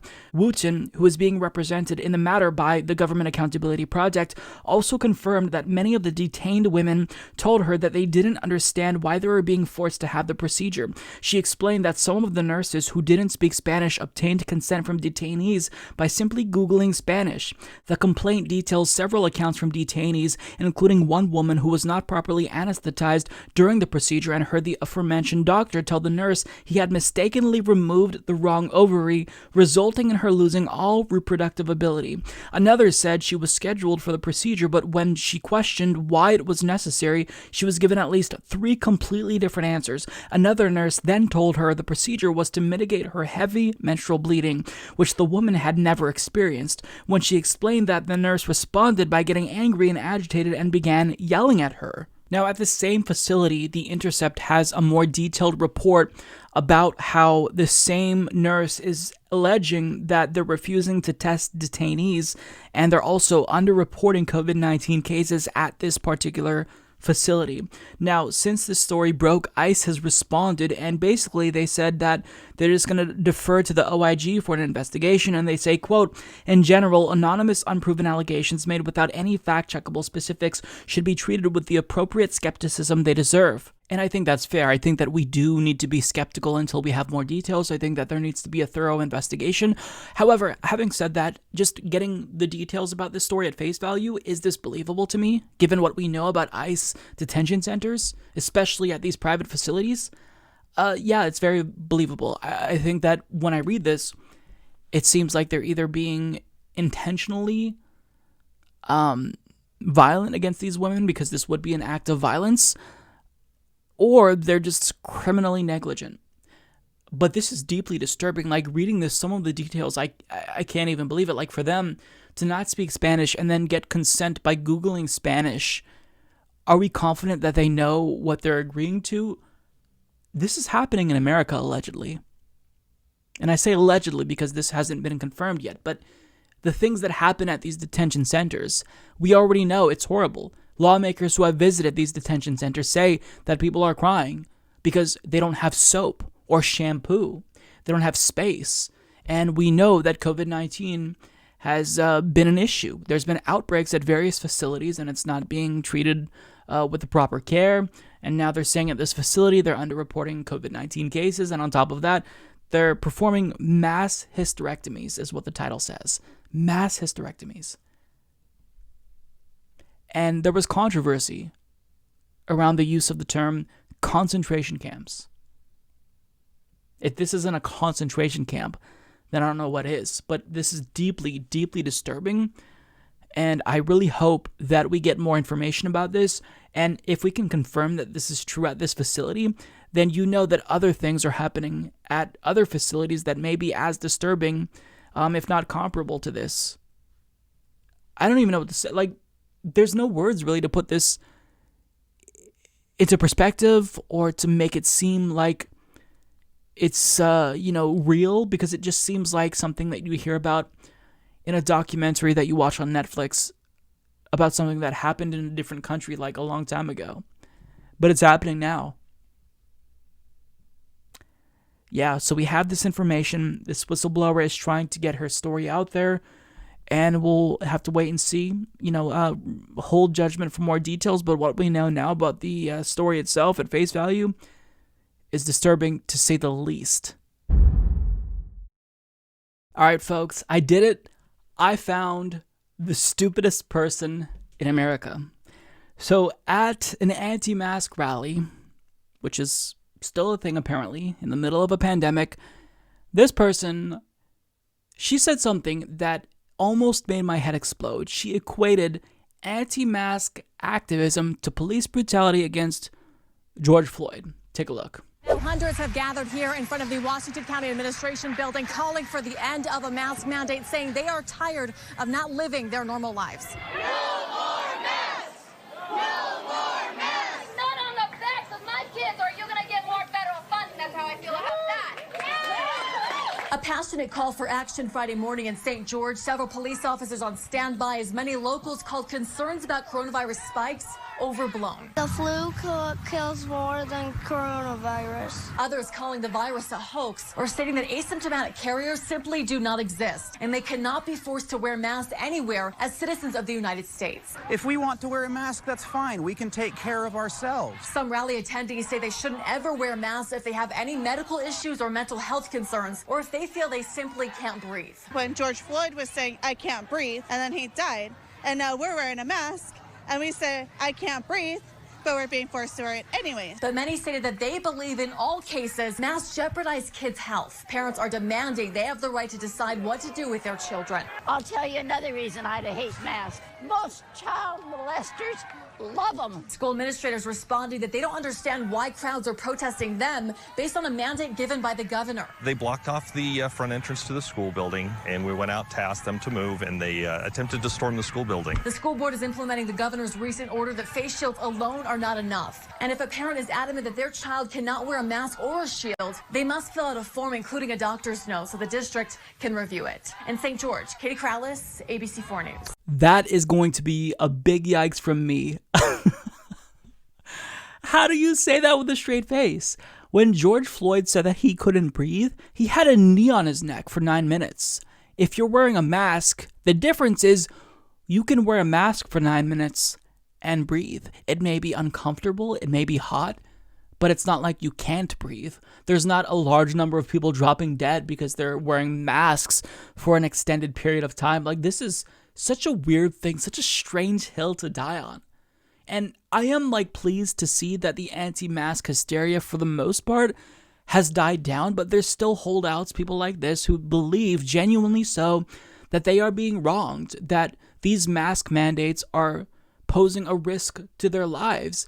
And I'm sorry, I can't help but think you're a stupid person if you believe this. Nobody likes wearing masks, but this is what we have to do. We're living through a pandemic for who knows how long, and we have to wear masks because that's how we stop the spread of COVID-19. If you don't want to wear a mask, then stay home. But if you don't want to stay home, then you have to wear a mask. This is non-negotiable. There's no medical condition where you can't wear a mask. I get that there are issues with some people wearing masks, with children, for example. Like if you put it on a toddler, it's going to be difficult to get them to keep it on. 99.9% of the population is fine wearing a mask. Fine wearing a mask. But if you are in America and you're a right-winger, you're always the victim under any circumstances. It doesn't matter how minimal the inconvenience is, you are the victim. And we're still getting these viral videos of male and female Karens yelling at minimum wage workers because they aren't allowed to shop at stores without masks. It's just, I've said everything that I need to say about this. Most people are logical enough to at least acknowledge the necessity of masks, even if they don't like wearing it. But people like this really show how stupid Americans can be sometimes. I mean, you are nothing like George Floyd to even compare your activism, quote unquote activism, to George Floyd. It's a level of delusion, privilege, and just stupidity that, I mean, I'm not going to say I didn't think was possible. I knew it was possible, but you just don't expect to see as common as we see it. But it's pretty common, unfortunately, in 2020 America. Real life version of idiocracy, folks. So many of you already know that Harry Potter author J.K. Rowling has gone full mask off, and she is a TERF, and she's loud and proud about it. She hates trans people. She wants you to know she hates trans people, and she will tweet about it constantly, nonstop. But she's taking her hatred of trans people to the next level to, I guess, prove how much of a threat they pose to women. Because we got this article from Pink News that shines a light on her next effort to demonize trans people. Quote, J.K. Rowling's latest book is about a murderous cis man who dresses as a woman to kill his victims. We get it. You hate trans people, but you have millions upon millions of dollars. Do you really think they pose this big of a threat to you?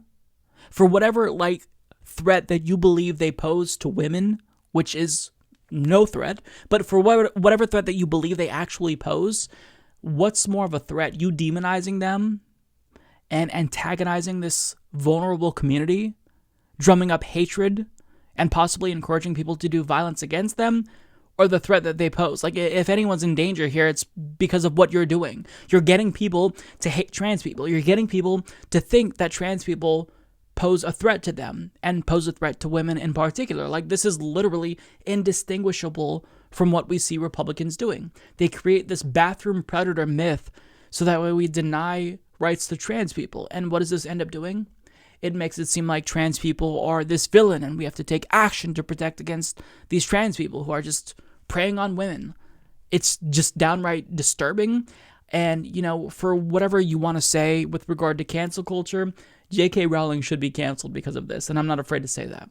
So the article goes on to explain, the first review for Troubled Blood describes it as a book whose moral seems to be never trust a man in a dress. According to The Telegraph, the meat of the 900-page novel is an investigation into a cold case, the disappearance of a woman in 1974, believed to be a victim of a cis-male serial killer whose modus operandi is dressing as a woman.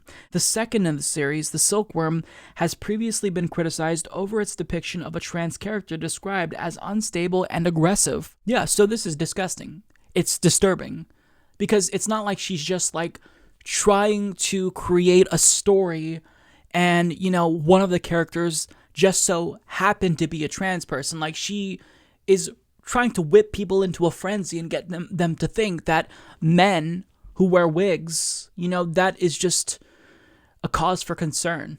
Because she doesn't actually believe that trans women are women. So to her, they pose a threat to you. And, since this bathroom predator myth doesn't actually bear out in reality, since trans people aren't actually a threat to cis people or to women, she's trying to, prove that they're a threat by getting her fears to be projected onto the pages of this book. So people kind of realize, oh, wow, maybe I should be afraid of trans people. Or according to them, men in wigs. Men who dress up as women, because that's what trans people are to J.K. Rowling. It's just disgusting. She's a despicable human being. She's a piece of shit. And, for how much money she has, you'd think that she'd be concerned with other things rather than trying to make the lives of trans people hell when it's already hell. But I mean, this is someone who is just a disgusting human being. I think that someone on Twitter put it best, that she called Jeremy Corbyn a hateful individual, and here she is publishing this book where she is demonizing trans people. And again, it's not like, oh, well, she's just trying to tell a story. We know what she's trying to do. This is her anti-trans agenda in art form. Yeah, well, fuck your art and fuck your books. You're a terrible person. Joe Biden currently, according to public opinion polls, is in a really solid position. He is looking more and more likely to defeat Donald Trump. So there was a little bit of controversy around a Washington Post article where Bernie Sanders allegedly kind of sounded the alarm about Biden's chances, right, and poured cold water over everyone's hopes and dreams about Donald Trump getting defeated, because he's saying that, if Joe Biden runs his campaign as a centrist, it's not a foregone conclusion that he's going to win. Now, in an interview with Ali Velshi on MSNBC, Bernie Sanders actually denied having said this, but then he kind of goes on to confirm that he is concerned with Joe Biden's chances. So take a look, and then I'll tell you what I think about this afterwards. With just 51 days until Election Day, this weekend reports emerged of a potential rift between Democrats. The Washington Post reporting that Democratic primary runner-up Bernie Sanders has expressed his concerns privately over the Biden camp's approach to financial or economic policy matters and their appeal to more progressive voters. Sanders, the independent Vermont senator, quote, has told associates that Biden is at serious risk of coming up short in the November elections if he continues his vaguer, more centrist approach, according to the people who spoke on the condition of anonymity to describe sensitive talks. Senator Bernie Sanders joins me now. Good morning, Senator. Good to see you. Thank you for joining me. You've obviously seen these reports. Are they true? No, of course they're not true. I mean, look, what I have said privately is what I have said publicly. And that is, I think Biden's in an excellent position to win this election. But I think we have got to do more as a campaign than just go after Trump. Trump is a disaster. I think most people know it. But we also have to give people a reason to vote for Joe Biden. And Joe has some pretty strong positions on the economy. And I think we should be talking about that more than we have. Now, we have done, Ali, 8 battleground states virtual rallies, talking to several million people, and I think what people want to hear is what Joe is going to do to raise the minimum wage, and he supports a $15 an hour minimum wage. What he's going to do to make sure that we create millions of good-paying jobs in this country, and he has a very strong plan for the infrastructure. He knows that we can create jobs combating climate change, which God knows we need to do, seeing what's going on in the West Coast right now. They want equal pay for equal work. They want us to expand health care to as many people as possible, lower the cost of prescription drugs. I think those are some of the issues that people want to hear a little bit more from the Biden campaign about. So this is interesting to me because Bernie Sanders denied the report from the Washington Post, but then he kind of inadvertently confirmed that the report is true because he says, Joe Biden is in a position to beat Donald Trump, but at the same time, we've got to do more as a campaign than go after Donald Trump. We've got to give people a reason to vote for Joe Biden, and then he lists policy positions that Joe Biden supposedly supports but never talks about. The fact that you have to make that caveat tells me that the report is actually probably accurate. Now, I don't necessarily trust the Washington Post too much, but what Bernie Sanders allegedly said, like the concerns that he raised, it sounds like something Bernie Sanders said, but I think that he wants to walk back that supposed criticism because whenever you bring up something that Joe Biden does that is bad, even if it's strategically, you are immediately lambasted by centrists because it's basically seen as a tacit endorsement of Donald Trump. Like, you have to just pretend like Joe Biden is perfect, never say that he's done anything wrong, he's never made a strategic error, everything he's doing is perfect, and that's that. Shut the fuck up. Come on, man.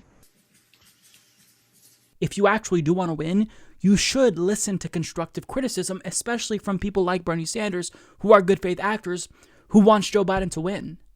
And if you don't criticize Joe Biden, then it's not us that are helping Donald Trump. You are the one that's helping Donald Trump. Because if you just pretend as if everything is peachy keen and Joe Biden is perfect in spite of polls, then you are getting complacent and you may hand Donald Trump another victory. I mean, polls right now show that Joe Biden is in a good spot, right?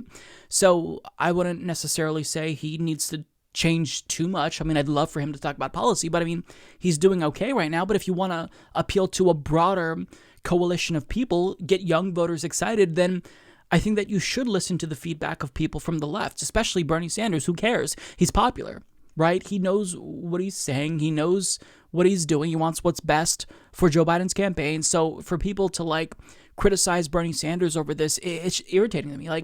to just sit on your criticism of Joe Biden is deeply disingenuous, right? It's lying by omission because Joe Biden has fucked up left and right. He just called for an increase to military spending. On top of that, he told Wall Street donors in a phone call that he's not going to impose any new legislative regulatory measures. And one of the worst things he's done is he flaunted the endorsement of criminal Governor Mitch Snyder of Michigan, who poisoned 100,000 residents of Flint. I mean, for him to go so far to court Republicans that you boast about the endorsement you received from someone who should be in jail, if we don't call that out, we're helping Donald Trump. Like, if you truly want to defeat Donald Trump, then you have to listen to criticism, because Hillary Clinton was supposedly untouchable, and it was blasphemy whenever we criticized her back in 2016, but she lost. She lost. Now, I'm not saying the same is going to be true for Joe Biden, but I am concerned with the way that Joe Biden is running his campaign, because there's not really much policies. There's not much policies. He is talking about how bad Donald Trump is, and I think he's hitting Donald Trump where it matters, specifically COVID-19. That's important, but again, you still have to offer voters something. Now, maybe just being anti-Trump will be enough this time.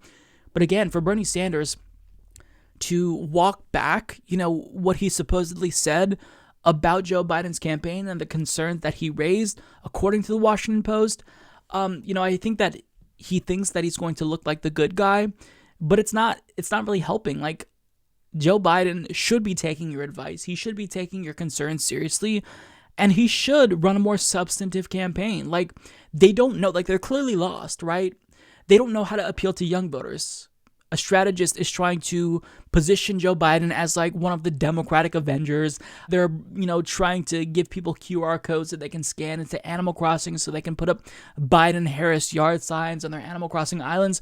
This isn't the way to do it. So if you genuinely want to win these people over, then you have to listen. You can't just plug your ears because you feel cognitive dissonance whenever somebody criticizes Joe Biden. I mean, it's not an endorsement of Donald Trump to criticize Joe Biden. It's logical to criticize Joe Biden. It's objectivity to criticize Joe Biden, because he needs to be criticized, because he is, in a good position now, but that can change. And so you have to build the biggest coalition possible if you actually want to defeat Donald Trump. But what am I saying?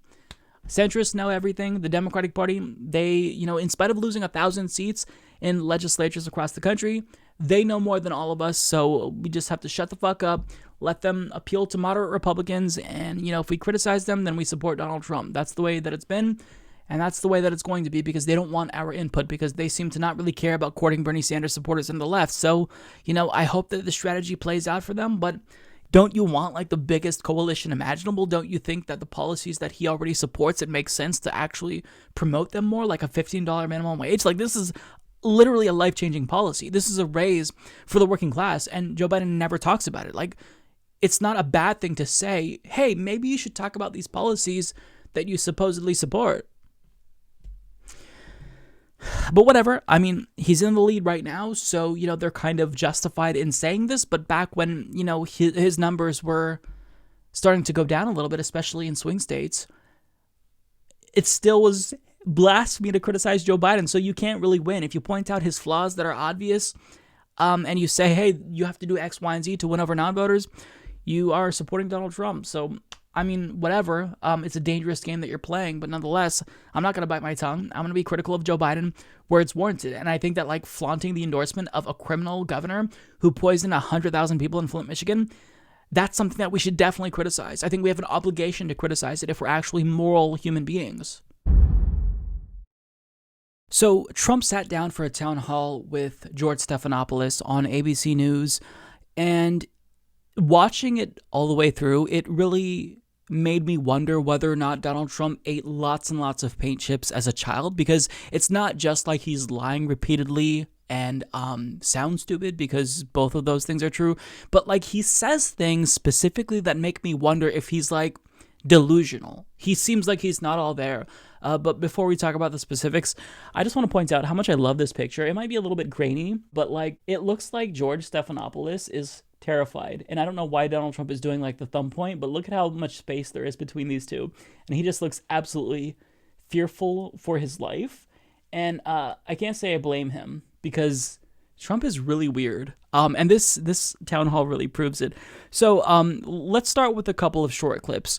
So just last week, we got confirmation from the Bob Woodward tapes that Donald Trump did, in fact, know about the severity of COVID-19 while he was publicly downplaying it. And on tape, he admitted that he was trying to downplay it so he wouldn't cause a panic.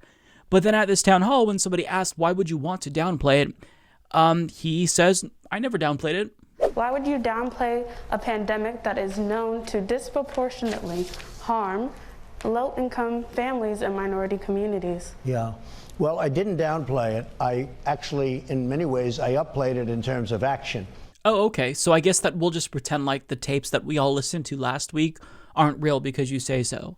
I mean, this is what I'm talking about. You are on tape admitting that you downplayed it, and you wanted to downplay it to not cause a panic. So why are you now saying that you didn't downplay it? Like, it's like me saying I don't wear glasses, but you can see me wearing glasses. They're on my face right now. I can touch them. They're here. But I just deny it. Nope, I'm not wearing glasses. You'd think I was delusional, right? You'd think that I'm not living in the reality, in the real world that everyone else lives in. Well, I mean, that's the sense that I got from this town hall. Now, Donald Trump was asked why he won't support a national mask mandate, and his response was incoherent, of course, but he ended up blaming Joe Biden for not instituting a nationwide mask mandate. Let me remind you, Joe Biden is not the president, but nonetheless, that didn't stop Donald Trump from blaming him, someone who currently doesn't have power, from not taking action. They said at the Democrat convention they're going to do a national mandate. They never did it because they've checked out and they didn't do it. And a good question is you ask, like Joe Biden, they said we're going to do a national mandate on masks. He's called on all governors to have them. It is a state responsibility. No, but he didn't do it. I mean, he never did it. Now, there is, by the way, a lot of people don't want to wear masks. There are a lot of people think the masks are not good.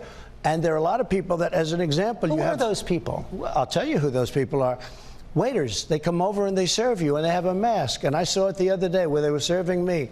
And they're playing with a mask. I'm not blaming them. I'm just saying what happens. They're playing with a mask, so the mask is over, and they're touching it, and then they're touching the plate. That can't be good. So he literally is implying now that wearing a mask might actually be more dangerous. Great message to have the president send right now. And on top of that, he blames Joe Biden for not instituting a national mask mandate. What do you want Joe Biden to do? I mean, the RNC chairwoman just last week, Ronna McDaniel, also accused Joe Biden of bungling COVID-19 by saying something to the effect of, you can't run from your disastrous record. Donald Trump is the president right now. You are the one with power. So why would we expect Joe Biden to institute some sort of nationwide mask mandate? Do you expect him to try to sign it into law? What are you expecting? Like, the things that he says are fucking stupid. Like, you're not all there. Like, you had to have eaten a lot of paint chips as a child, or just like drank buckets and buckets of paint, because you are a very stupid person. And it's like, I can't just say, oh, he's lying. I can't say he's just stupid, because that doesn't necessarily suffice. Like, it goes deeper than that. Like, he's delusional. He is not all there. But if you think that was weird, him criticizing Joe Biden for not taking action on a mask mandate, listen to what he says about the military. Our military, when I came into this great office, our military was depleted. It was in the worst shape it was in probably ever.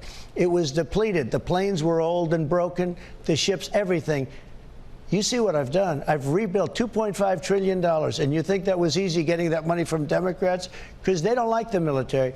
You mean the same Democratic Party who consistently votes to increase the military budget? Are we talking about the same Democratic Party who just a month ago, they voted down even a 10% cut to military spending? Is that the same Democratic Party we're talking about here? Because it seems like his perception of the Democratic Party is much different than what's happening in reality. The Democratic Party, they aren't doves anymore. The Democratic Party, they are hawkish. They expand the military. And what you are saying about it being depleted, it doesn't just sound factually incorrect. It's so wrong that it makes you sound like a fucking stupid person, because How bad was the military when Donald Trump took office? Well, let's look at these phenomenal graphs provided to us by the brilliant Andrea Whitty of ConnectedDotsUSA.com. Well, as you can see here, military spending reached its highest point since the Cold War during the Obama years. And on top of that, we spend more on the military than the next 9 countries combined, most of which are our allies. And on top of that, we have hundreds and hundreds of military bases around the world. So to say that the military was depleted when you took office is a lie that's so outrageous that it would be more believable if you told us that there was a reptilian body underneath the orange skin that you're wearing. Like, that is how insane it is. Nobody believes that the military was depleted because we have the largest military in the history of the world, and you're telling us that when you took office, it was depleted, it was gone? I mean, nobody believes this. Even Republicans do not believe this, unless they are very stupid, but this is just... It's factually incorrect, and it's laughable at its face. But on top of that, healthcare came up. And of course, we know that he just nailed it, right? No, of course not. He was babbling. You know, he repeated himself multiple times. He was incoherent. But one lady, before we get to like the general conversation about healthcare, she asked him about protections for patients with pre-existing conditions. And he brought up socialized medicine, Medicare for all, and not only claimed that Joe Biden supports Medicare for all, which I wish that were true, but it's not, but he claimed that under a socialized healthcare system, that is what would actually lead to discrimination against patients with pre-existing conditions. He claimed this with a straight face. And we are not going to hurt anything having to do with pre-existing conditions. We're not going to hurt pre-existing conditions. And in fact, just the opposite. If you look at what they want to do, where they have socialized medicine, they will get rid of pre-existing conditions. If they go into Medicare for all, which is socialized medicine, and you can forget about your doctors and your plans, just like you could forget under President Obama. He said you can have your doctor, you can have your plan, and that turned out to be a lie. That might be the dumbest thing he said at his town hall. I mean, it doesn't even make sense. So you're telling me that private companies are going to discriminate against patients with pre-existing conditions under a single-payer healthcare system? That's not possible, because the entire point of a single-payer healthcare system is to have the government be the sole insurance provider for all of Americans. So when we're talking about patients with pre-existing conditions, that's only a thing when we're discussing a private healthcare system, because it's these private insurance companies that don't want to pay for these patients that have pre-existing conditions because it's costly. But if you have a single payer system and you have everyone into the same health pool, then even the young and the healthy are subsidizing the healthcare, which is more costly for the elderly and the sick. So to say that there will be discrimination against patients with pre-existing conditions under a single payer system, it's nonsensical. Like, unless the government itself is going to carve out exemptions for people with cancer or something, then that wouldn't be possible. But in other single-payer countries like Canada, we don't see that as a thing. Now, you can say that maybe, coverage won't be comprehensive if we one day get a single-payer system, depending on who writes the bill. But still, to say that, it's idiotic. Now, George Stephanopoulos, probably acknowledging that he's in over his head and doesn't really know what he's talking about here, challenged him for the bevy of lies that he told and tried to get him to explain why he still won't propose his own healthcare plan. And this just made him look completely foolish. I have to stop you there. I just have to stop you there, because it's just on a couple of points. Number one, Joe Biden has ran against Medicare for all in the primaries. But much more importantly, Obamacare guaranteed people with pre-existing conditions could buy insurance, guaranteed they could buy it at the same price as everyone else, guaranteed a package of essential benefits, guaranteed that insurance companies couldn't put a lifetime limit on those benefits. You fought to repeal Obamacare. You are arguing. Well, I essentially did. You're arguing in the Supreme Court right now to strike it down. That would do away with pre-existing conditions. So that we can do new health care. But you've been promising a new health care plan. I interviewed you in June of last year. You said the health care plan would come in 2 weeks. You told Chris Wallace that this summer it would come in 3 weeks. You promised an executive order on pre-existing. I have it already. But you've been trying to strike down pre-existing conditions. I have it already, and it's a much better plan for you, and it's a much better plan. And what is when you say Obamacare, I got rid of the individual mandate, which is the worst part of Obamacare. You're striking down the whole law. Wouldn't pertain to you, but it pertained to a lot of people where they were going, literally bust because they didn't want to have health insurance and they were paying for it anyway, and it was no good. Obamacare was a disaster. Obamacare is too expensive. The premiums are too high. It's a total disaster. You're going to have new health care. And the pre-existing condition aspect of it will always be in my plan. And I've said that loud and clear. But you haven't come up with it. And it's almost like the Republicans don't have their own healthcare plan because the Affordable Care Act was their healthcare plan. The Affordable Care Act was a neoliberal, market-based approach to healthcare reform. But because Democrats did it, then they have to say it's bad. They have to pretend as if they don't like it when that private insurance-based model of healthcare is exactly what they want. It's what the Heritage Foundation proposed. It's what Mitt Romney did as governor. So, I mean, it's stupid. And something else he said made me scratch my head. So he's arguing that the reason why he has to strike down the Affordable Care Act in court, which also would get rid of protections for patients with pre-existing conditions, is because he wants to do new healthcare. He's trying to strike that down so he can do new healthcare. I don't even know what that means. That doesn't even make sense. Are you saying that in order for you to pass a new healthcare law, you have to repeal the last one? Can't you build on it? Like, if you want to keep protections for patients with pre-existing conditions, can't you just like repeal the other elements of the ACA and then build off of what you like? You don't have to get rid of one bill to do another one. Like, this doesn't even make sense. He doesn't even know how the legislative process works, and it's because he wants to get rid of protections for patients with pre-existing conditions. Otherwise, you already hollowed out the Affordable Care Act, so why try to kill it in its entirety unless you're trying to kill those protections and deliver for your health industry donors who don't like paying for patients with pre-existing conditions and want to discriminate against them because they're high risk. It costs them more money to cover them. On top of that, he says, I got rid of the individual mandate, which is the worst part of Obamacare. Again, if you are a neoliberal, if you're a capitalist like Donald Trump is, that doesn't make sense. Because in order to make the Affordable Care Act work, you need the individual mandate. That's the crux of it, right? That forces people to buy healthcare on the private market. There's nothing that insurance companies love more. If people are forced to buy insurance, that keeps costs down for everyone else in theory because it forces the young and the healthy to subsidize the healthcare of the old and the unhealthy. But when young people and healthy people don't buy healthcare and you get rid of that individual mandate, what happens? Prices go up because insurance companies don't make as much money and they have to cover people who tend to cost more money, who require more healthcare. And in order to recoup the profits that they're losing, health insurance companies raise the prices, hence why you force everyone to buy into it so it's cheaper all around. But without the individual mandate, the way that you get people to buy insurance who otherwise wouldn't, such as young people and healthy people, is you lure them in. You basically dangle some shitty, cheap plan over their heads and say, hey, this will provide you with basic care. Now, if there's a disaster, they're fucked. But it gives you a couple of things that you can do. Maybe it lowers the cost of your prescription drugs. You can see your doctor occasionally. But overall, it's not actually adequate insurance. If they really need to have surgery or something, they're shit out of luck.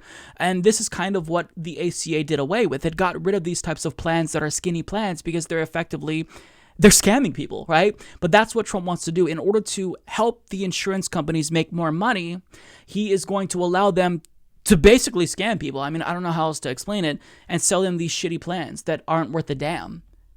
Because, I mean, if you want a free market-based healthcare solution, which he does, how else are you going to do it? You have to have things like the individual mandate, or you have to allow the private insurance companies to basically scam people. Like, you can't have your cake and eat it too. Like, you can't have good healthcare reform if you're only approaching it through this free market angle. Like, just do Medicare for all and all of this goes away. People would love you instantly. It's incredibly popular. But Donald Trump is corrupt. He'd never do that. His health industry donors would never allow him to do that.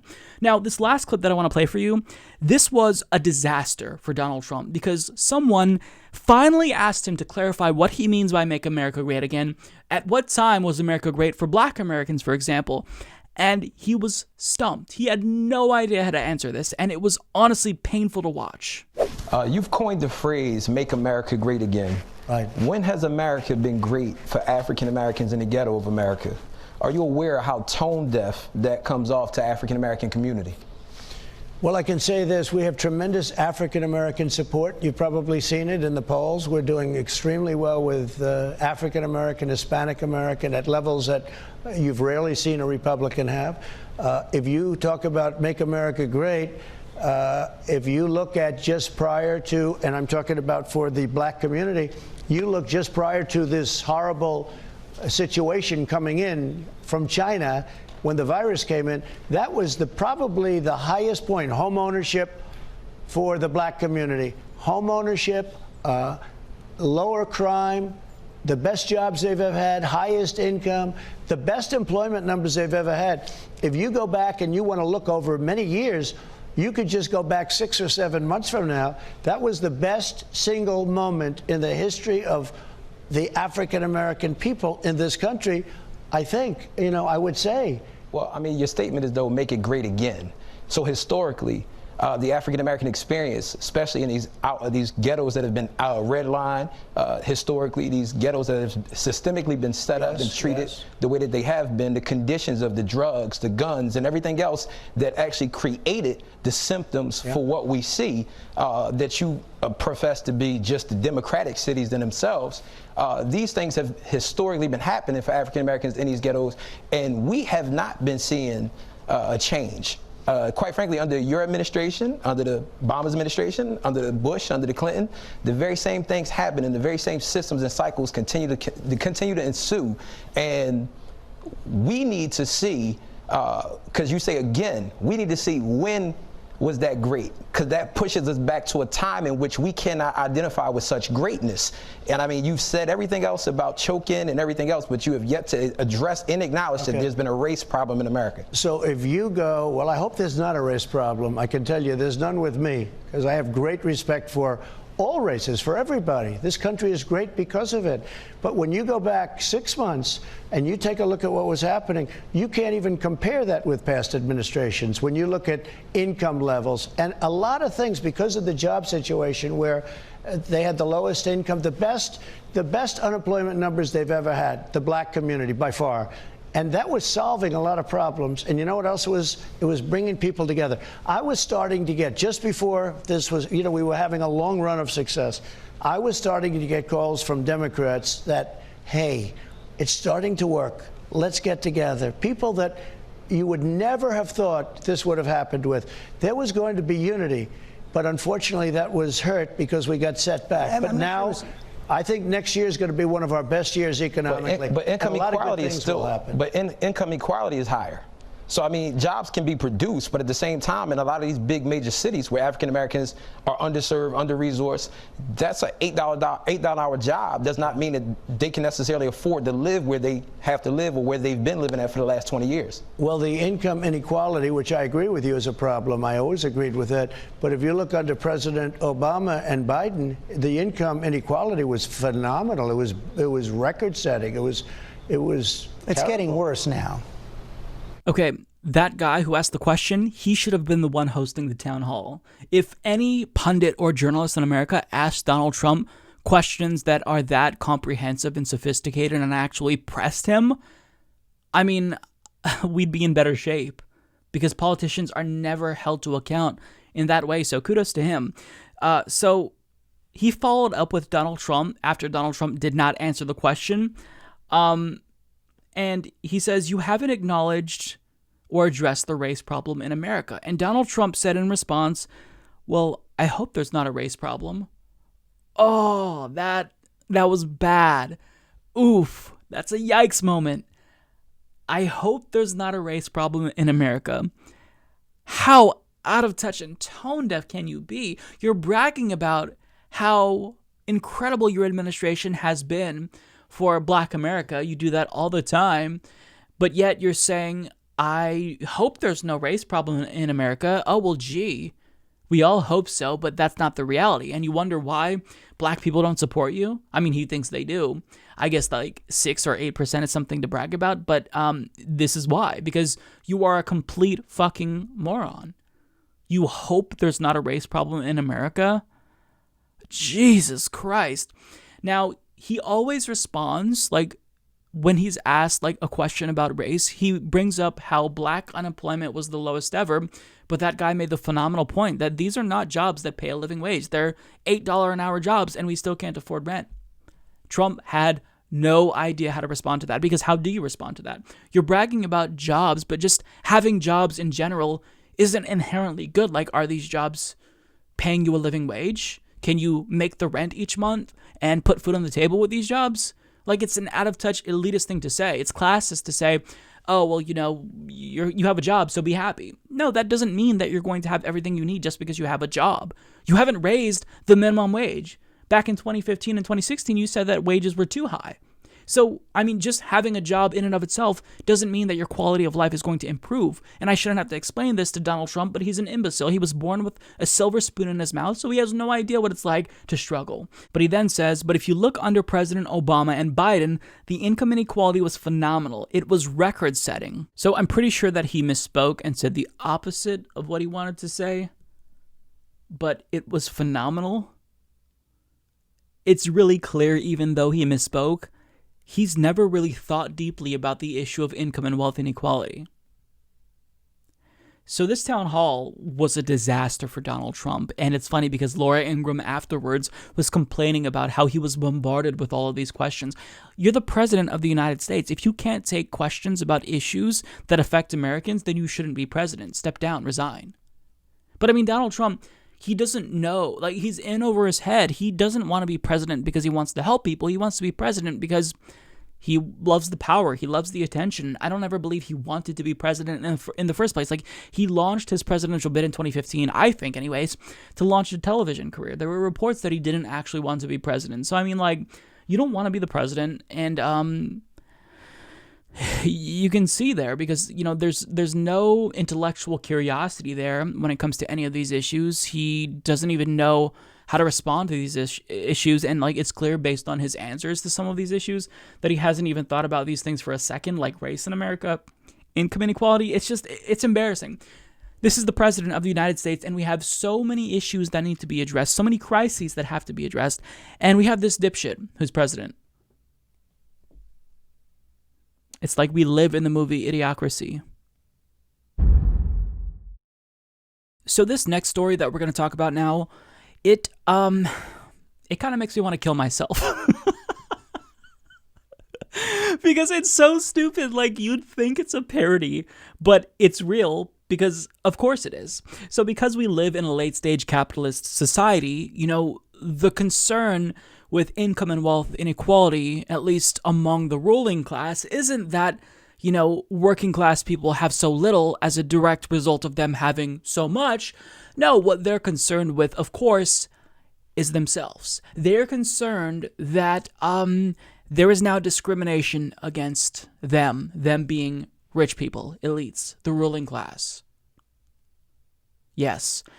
Discrimination and prejudice, if you will, against rich people is now a thing that rich people have introduced into the world. And one rich person in particular is taking this victim complex, this persecution complex, to the next level, because she decided to write an entire book about how bad it is to be a rich person, titled We Need to Talk, a memoir about wealth. And in this book, as the New York Post explains, she is going to talk about how hard it is to be rich.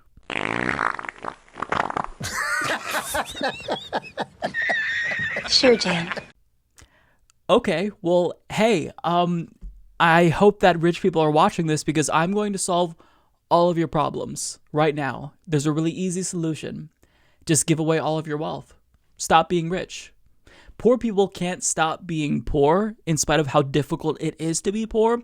So you can just stop being rich. Give away everything you own. We know that it's not that difficult to be rich. In fact, I know that you know that it's actually really nice to be rich. Because if it were so difficult to be rich, as difficult as you say it is, you would not be rich. You would give away your money and live more frugally.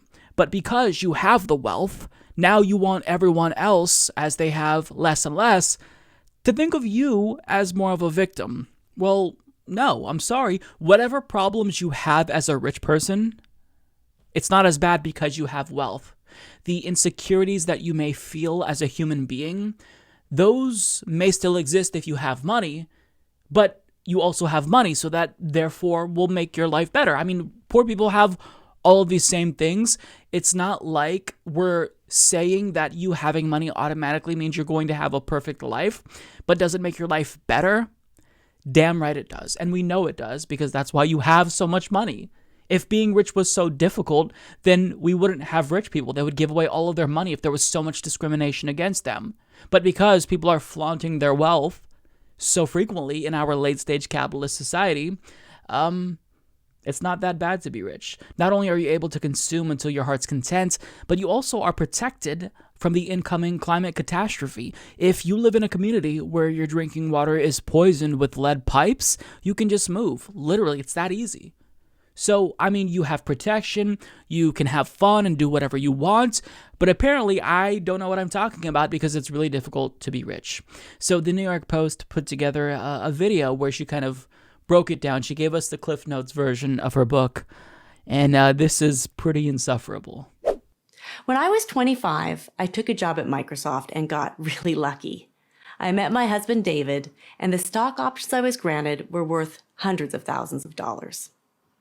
6 years later, when David joined a small, unknown startup called Amazon.com, I got lucky again. We both did. The company went public, we were in our early 30s, and we had tens of millions of dollars. Life must have been great, right? But soon I learned that millions of dollars doesn't have the power to change everything. My days weren't perfect. I was still me. I hadn't escaped my worries or insecurities. My feelings still got hurt. More than that, my identity and place in the world were at stake. People looked at me differently. After growing up with middle-class values, saving my pennies, wary of the rich, I was embarrassed. Over the last decades, I've worried about spoiling our children.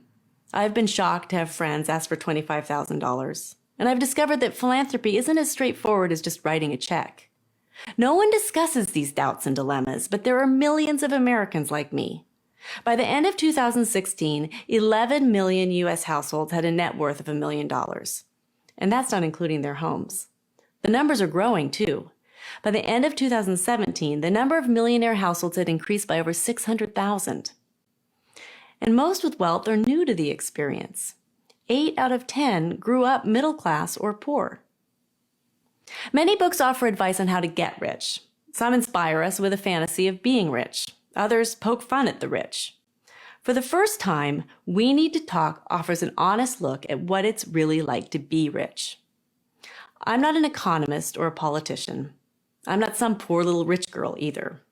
I'm telling my story to get us talking. And I interviewed 11 women and included their voices to offer different perspectives. We're learning to talk about gender, race, and sexual orientation. I hope to help us learn to talk about money, too. Conversations bring us together. Silence perpetuates divides and keeps us stuck in an us versus them mindset. When we need to remember what is fundamental, we're all 99% the same. Are you serious? Are you fucking kidding me? This lady can't be serious. Wow. I hate her so much. If she sees this, which she won't, but if she sees this, she's going to say, he's proving my point. Yeah, I hope you're discriminated against. I hope that people make fun of you for being rich.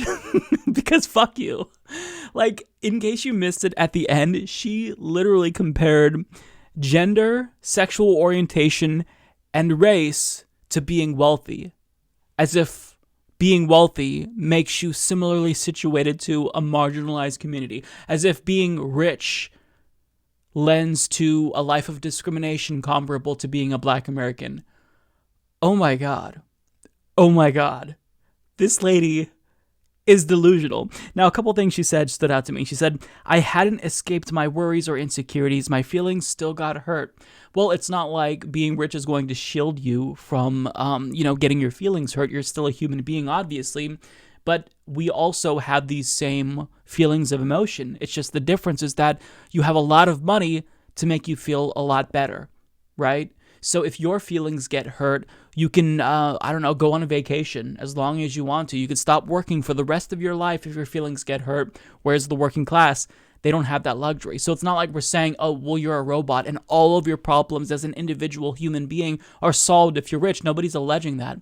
But what we're saying is that all of the struggles of everyday life are not as big of an issue if you are rich, if you have that money, because obviously, she also said, over the last decade, I've been worried about spoiling my children. Oh, well, God. You know, I was really feeling bad for the parents of children who live in Flint, Michigan, who haven't had clean drinking water in like 5 years. But you having to worry about spoiling your children too much, that really is a bigger issue. I mean, it must be so difficult to try to determine whether or not you're going to give your kids a $25,000 a month allowance or a $30,000 a month allowance. I mean, that must be such a difficult decision. I can't imagine what you're going through. No, this place is ugly anyway. You and me, we're family. Promise never to drift away. And no one's... Now, obviously, in that video, she didn't specifically establish why it's so difficult to be rich, because it's not. But the article kind of explores this a little bit further. And I want to get into that because there's some gems in this article as well. So as the New York Post's Kirsten Fleming writes, being extremely wealthy isn't the carefree, champagne-soaked free-for-all you might imagine it to be, at least according to Jennifer Risher. She and her husband, David, earned tens of millions of dollars in the tech world before the ages of 35 and suddenly found themselves in an elite tax bracket without a manual on how to navigate the potential pitfalls of isolation and strained social relationships. We see wealth from a really narrow perspective, the glitz, the glamour, and the greed, but we don't see the reality, Risher, 55, told the Post. Money is a taboo subject, but it really shouldn't be. The mother of two calls her new book a coming out as rich. What the fuck? Something she had previously struggled with. Oh, you poor thing. But while she shied away from talking about it, she learned to embrace excess. Oh, I bet. Including private jets, a lavish wardrobe makeover, and a second home in the Napa Valley. Still, Risher, who grew up with frugal parents, began worrying about the impact money was having on her children. The family started flying commercial, with our 6-year-old wondering if we were taking a private jet, and our 4-year-old questioning whether we were flying international first class. I believe something had to change, she writes. Wealth also complicated her social life and family relationships until she learned to open up. One friend almost didn't invite her family to her Cirque du Soleil show because the pal worried they'd only be happy with front row seats. That shocked me, and I felt so horrible for her to think about the finances. Her friendship meant more to me than front row seats. This is so stupid. That conversation also made me more aware of how out of touch I could be, said Risher. A yearly gift of $20,000 she had given to her brother also created ill feelings. She felt...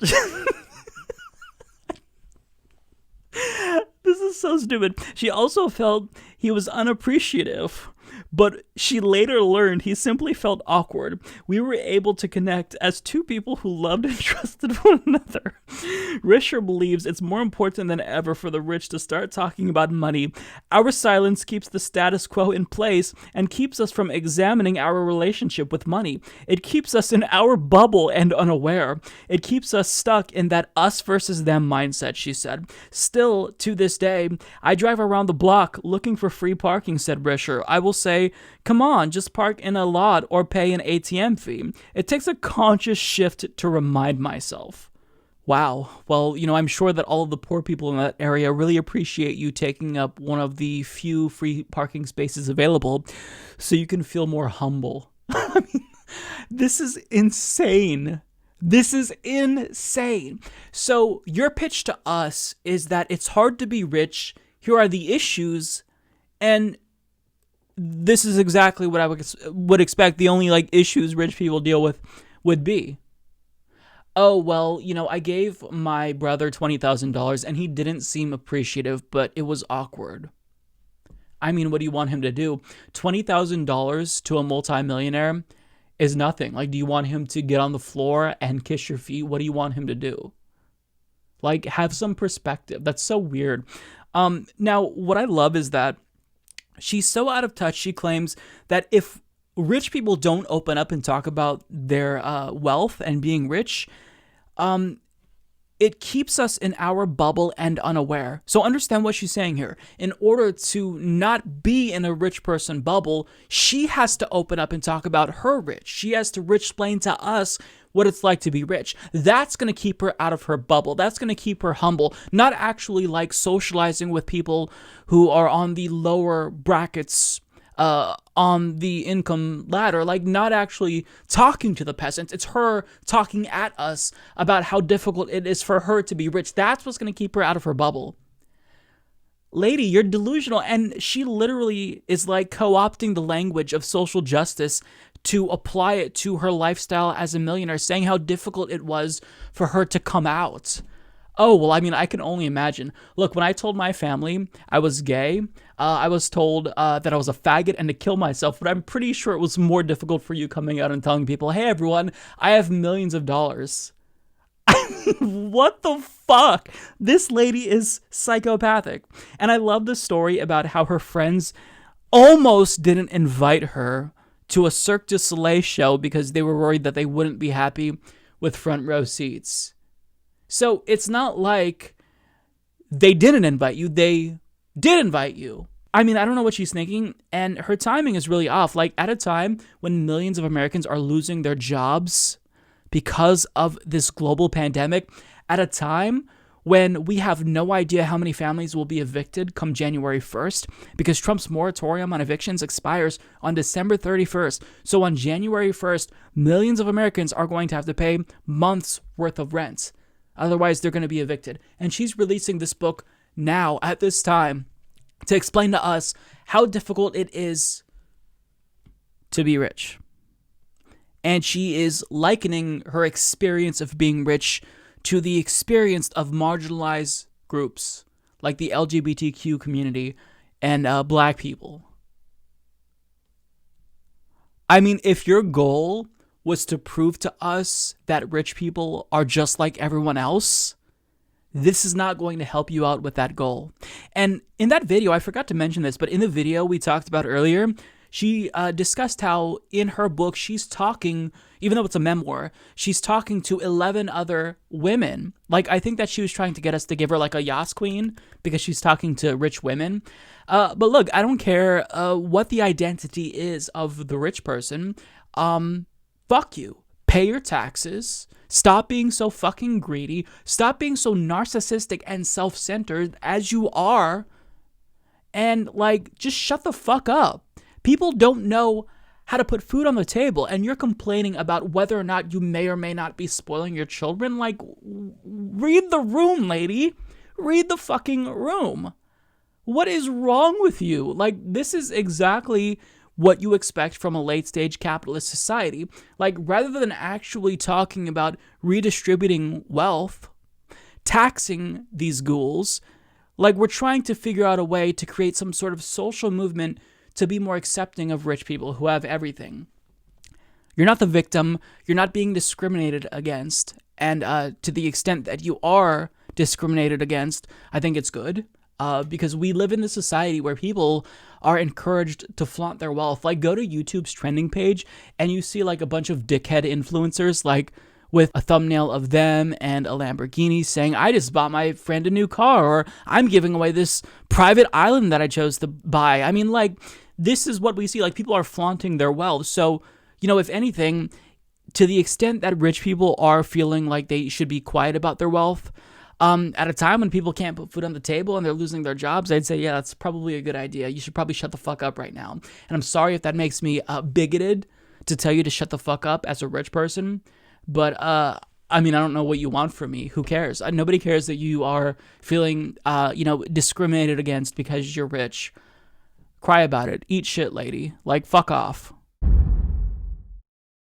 After months of delays, the extradition hearing for Julian Assange is finally taking place at the Central Criminal Court in London, and this is really important. This is a big moment for journalism in the United States, because if they actually agree to extradite Julian Assange to the US for prosecution, this is going to set a really, really dangerous precedent. So this is something that everyone should be paying attention to. It just started on Wednesday, so, we don't have all of the details about the case yet. We do know, according to the New York Times, that, this was delayed a lot due to COVID-19, and also, it was a digital hearing in a way. I don't know if all of it was digital, but parts of it were digital, and it was riddled with errors and whatnot.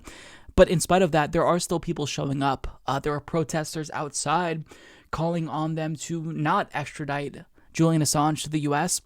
And what's really startling about this case is last year, Julian Assange was in such poor health that doctors actually warned that he could die in jail. Now, I don't know if his health conditions have improved, but there's a lot going on. That's all I'll say. And a lot of people just instinctively, they have this knee-jerk reaction whenever they hear Julian Assange because they think, oh, Russia, 2016. What we're talking about here is the United States government trying to prosecute him under the Espionage Act for the Chelsea Manning leaks. Now, the Chelsea Manning leaks exposed war crimes. Julian Assange and WikiLeaks published what Chelsea Manning exposed. And that's why they want to prosecute him. That's why they're trying to get him extradited to the United States. Because they don't want journalists exposing the crimes of our government. So if they do this, then this sends a message to other publications. Don't publish our war crimes, otherwise we're going to come after you.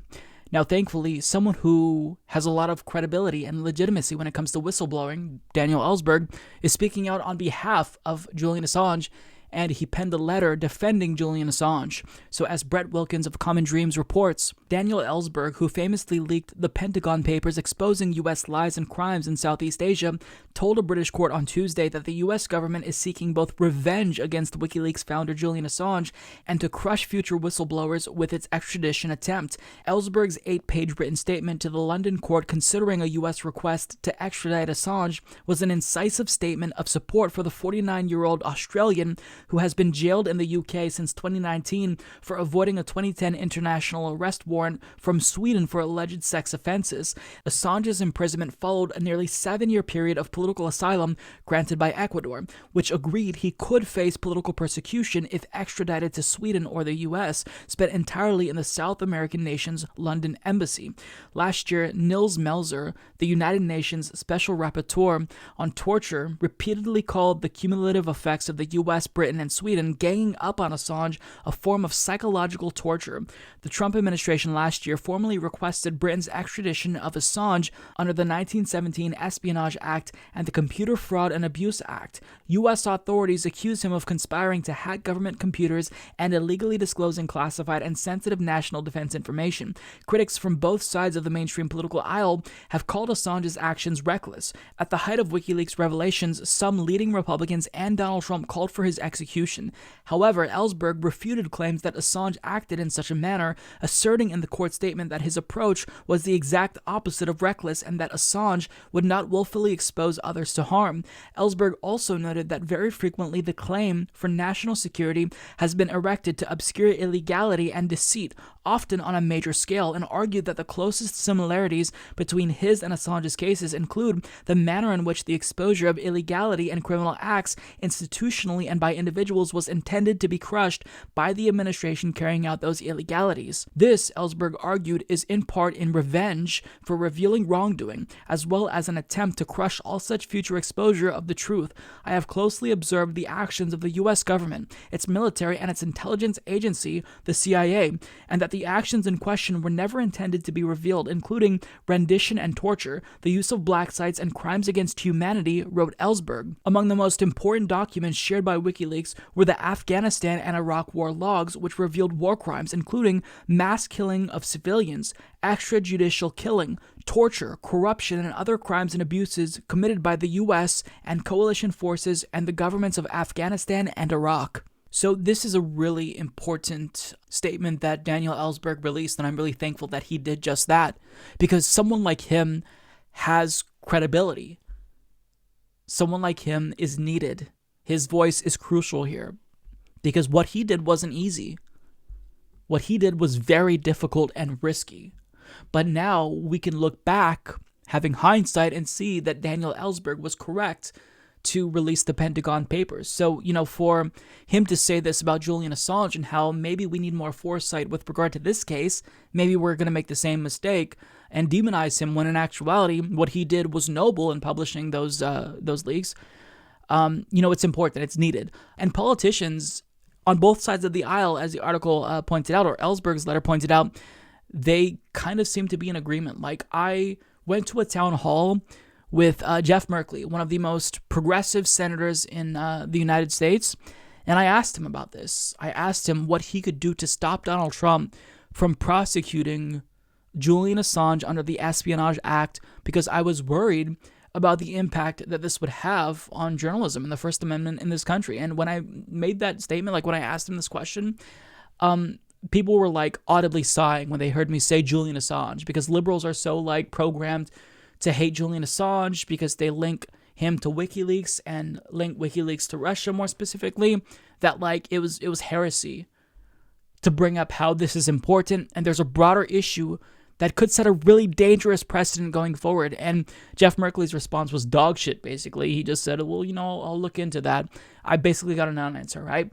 So even the progressives, they're not necessarily speaking up about this issue. And that's really, really frustrating, because if nobody in power is speaking up, then people who aren't aware of this case taking place, because they have a lot of other things going on. I mean, hurricanes, wildfires, COVID-19, like, they're not going to pay attention. So you have to draw attention to this. So it's really important that lawmakers speak up, because this could set a dangerous precedent. Like, if he's extradited to the United States and he's prosecuted under the Espionage Act, I mean, imagine what the government will get away with.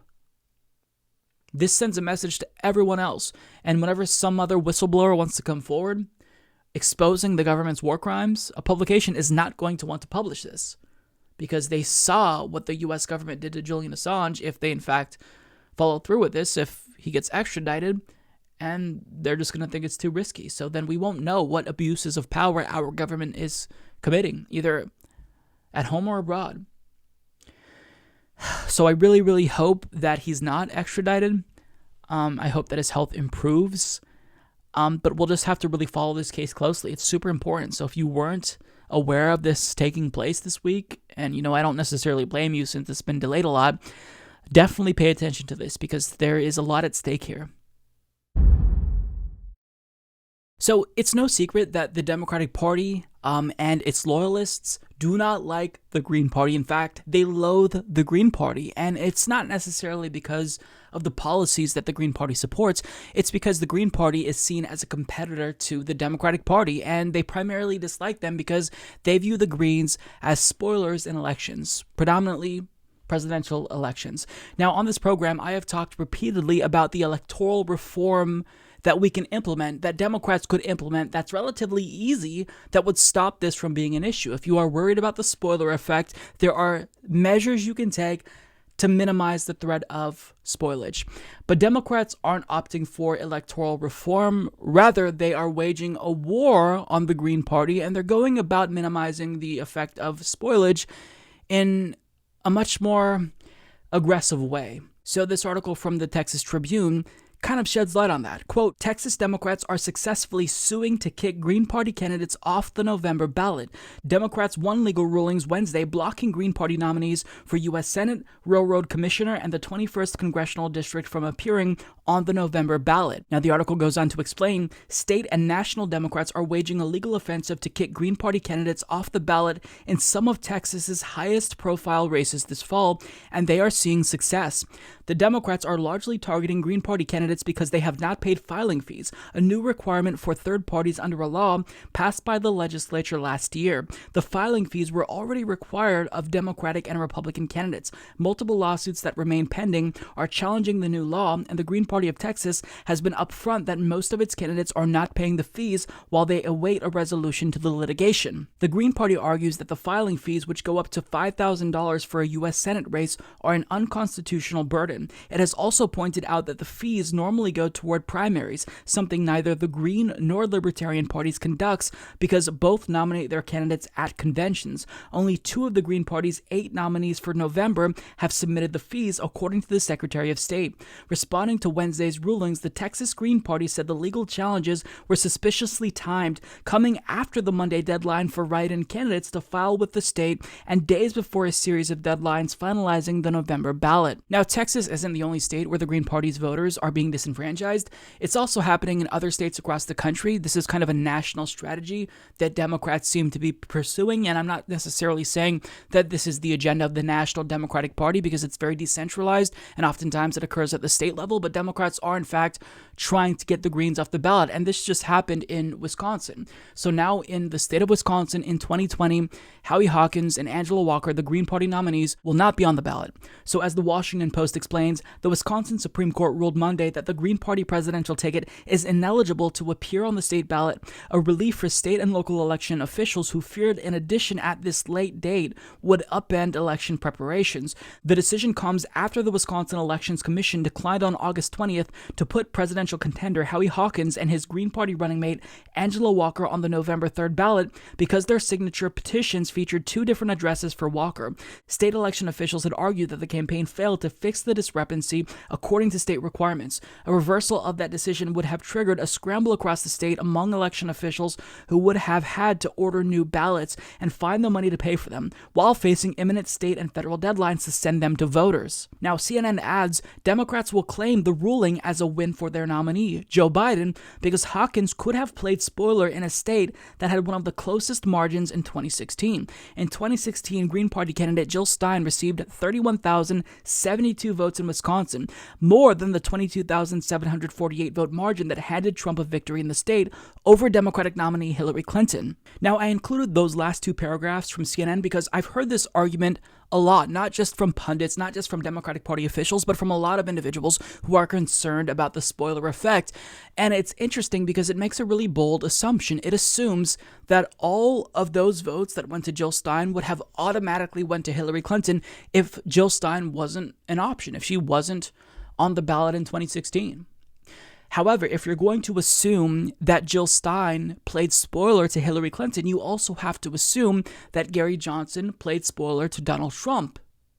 And as a result, all of the votes that would have otherwise went to Gary Johnson would have went to Donald Trump had Gary Johnson not been an option. So if we actually remove all of the spoilers from this equation, what would have happened in Wisconsin in 2016?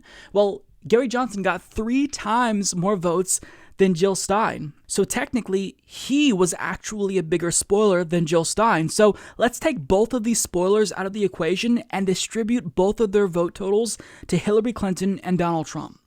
Now, when you do this, as you can see here, Donald Trump still wins. And he doesn't just win again in this scenario.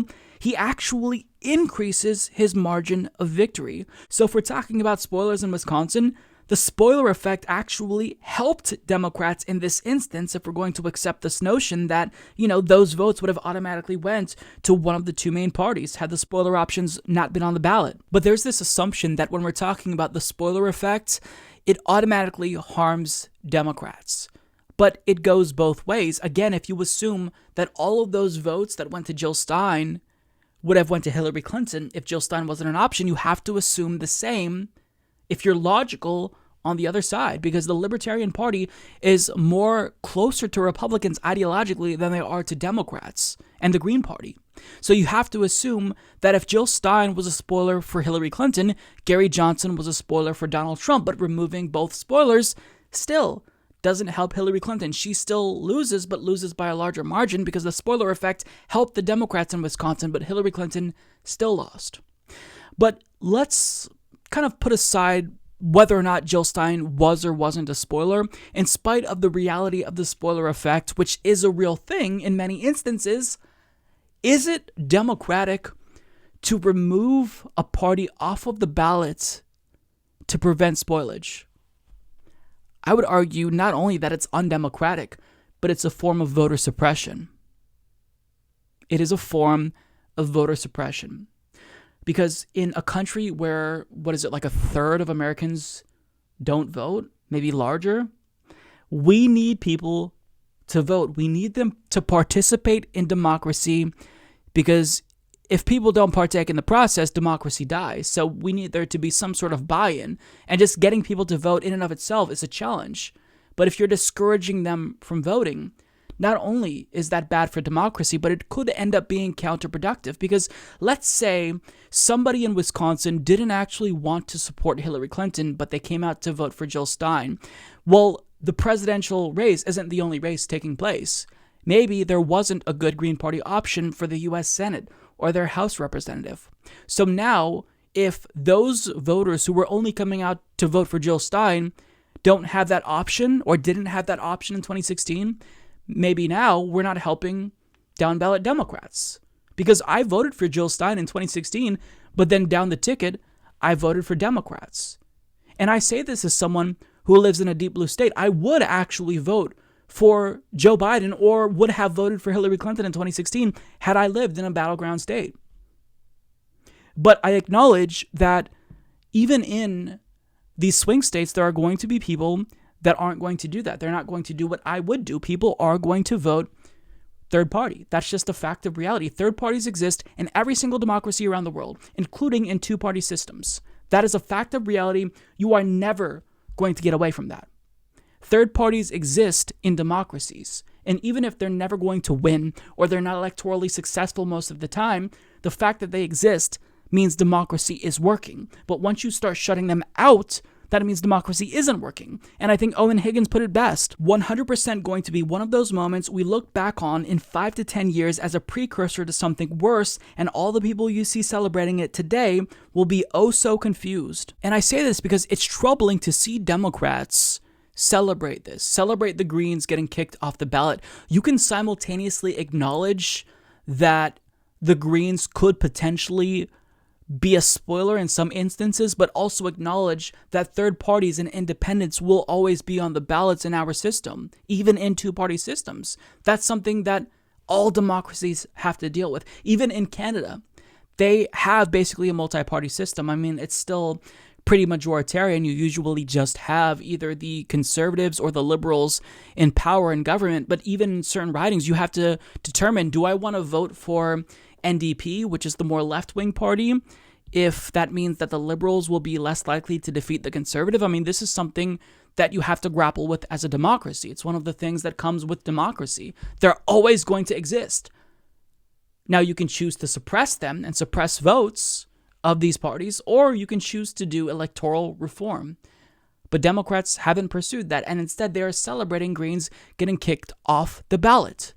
And someone who I admire and respect, very much so, Adi Barkan, literally celebrated this and implied that this was like a triumph for democracy because voters have less options. And I love you, Adi. You're a great person, and I respect everything that you do. I really admire your advocacy for Medicare for all, but restricting options isn't going to make our democracy more democratic. It's going to be antithetical to democracy.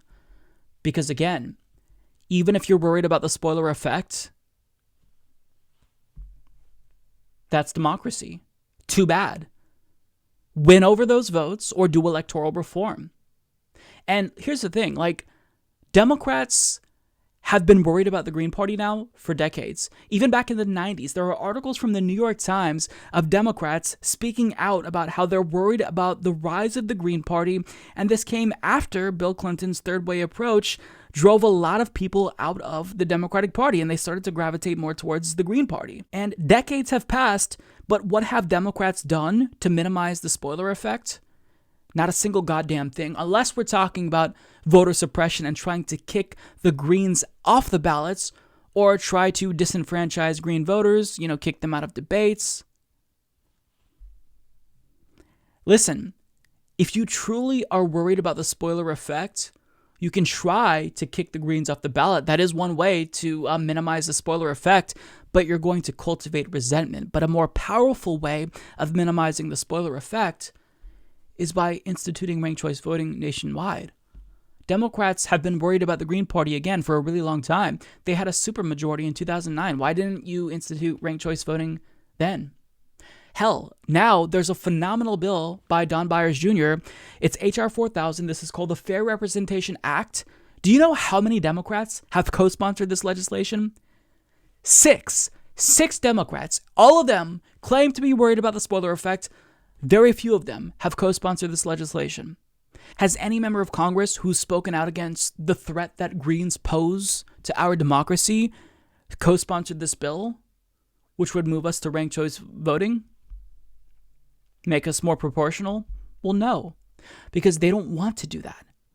Because they would rather browbeat people into supporting them rather than changing themselves. Like, you can, if you want to minimize the spoiler effect, what you can try to do is undercut the appeal of the Green Party. Embrace one big policy on the Green Party's platform, Medicare for all. And then you tell voters, listen, you want Medicare for all? You have to vote for us. We're the ones who support Medicare for all. I get that they have a better foreign policy plan than us. I get that they support, a more robust education reform plan. But we support Medicare for all. You got to vote for us. We're the only ones who can win. Vote for us. We live in a two-party system. They can do that. They can try to undercut the appeal of the Green Party by copying some of those policies. They're not doing that. They can do electoral reform. They don't seem interested in that. In fact, at a town hall a couple of years ago, I asked my own representative if she would be willing to co-sponsor HR 4000. It was HR 3057, I think, at the time. And she said, oh, well, I haven't heard of this. I will look into it.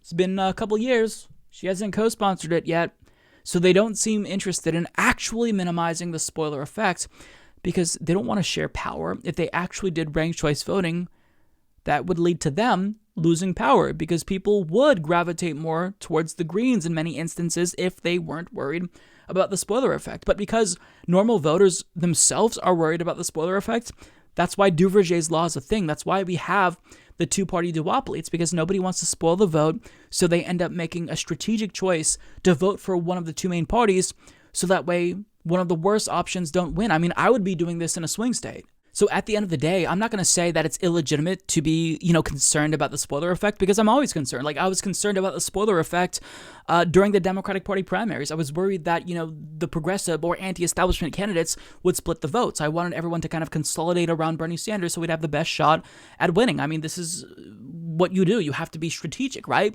So it's not like you're unreasonable if you're worried about the spoiler effect, and I understand the need to defeat Donald Trump and to avoid the threat of fascism. Like, I get this. I'm not minimizing the worry that spoilage poses. But what I am saying is that if you do want to minimize the threat of spoilers, Maine has led the way. Maine has led the way. A corporate Democrat won the Democratic Party primary, and you have a Green Party member still running with zero threat of spoiling that Senate race against Susan Collins. You have Lisa Savage running. You can rank your choices. If you want to vote for Lisa Savage, if you don't really like Sarah Gideon, you can rank your choices. Lisa Savage 1, Sarah Gideon 2. This is a ballot initiative. Now, Democrats can speed up this process, make it easier by just introducing this legislatively. Will they do that? Probably not. Because then you're kind of agreeing to share power with Greens. Like, I'm not saying that if we had ranked choice voting, overnight the Greens would be electorally viable and Libertarians would be electorally viable. But if we did nationwide ranked choice voting and simple electoral reform like that, would the threat of spoilage go away? Absolutely. But yet we hear nothing about that from the people who scream the loudest about this issue. And it's not like, the Greens just manifested in 2016 with Jill Stein. It's not like they just, came into existence with Ralph Nader back in 2000. There's always going to be third parties in democratic systems. That is a fact of reality. Third parties that are not viable, and even in multi-party systems, there are fringe parties that never get elected but still exist because people vote for them. You can never vote for them yourselves. You can disagree with their existence, but their existence is legitimate if you believe in democracy. You can't have it both ways. If you support democracy, you have to support the existence of these parties, but what you can do is actually make our electoral system more equitable. But again, the people who I hear scream the loudest about the spoiler effect, they're not talking about ranked choice voting. And that is really, really frustrating. So this is what Democrats are doing. They're going to try to get the Greens kicked off the ballot in order to avoid the spoiler effect when they could just do ranked choice voting or try to appeal to the Green Party's voters. Because the Green Party, we don't know for a fact that if Jill Stein wasn't on the ballot in Wisconsin, every Jill Stein voter would have supported Hillary Clinton. Like, I'd be willing to guess at least half of them would have stayed home and not voted. And at a time when voter participation is really low, that's a sign that our democracy is in poor health, and we don't need less people to vote. We don't need to give people fewer reasons to vote. We need to give people more reasons to vote. But that's just my take, and I agree with Owen Higgins. This is a precursor of something much worse to come. Now, that's too bad, because if you're worried about the spoiler effect, you can go about it in a much more equitable way where you're not turning off millions of people potentially. Well, that is everything, folks. Thank you so much for tuning in. As usual, I want to thank all of our Patreon and PayPal members who make the show possible, who help it to not just survive but thrive as well. This is truly like you guys are the ones who make the show possible, so thank you so much. Before we leave, of course, a special programming note, we have reached 300,000 subscribers on YouTube. And after almost a year of algorithmic suppression on YouTube, it feels honestly unbelievable that we reached this milestone. We're no David Pakman yet. We have a long way to go before we hit 1 million. Congrats to David. But you know, it does feel good to hit 300K. I will be putting out a special thank you video where I announce that we hit 300K, and I'll tell you about what we have planned for the show going forward and some pretty exciting announcements. But that's everything. I'll see you all next week. Take care, everyone.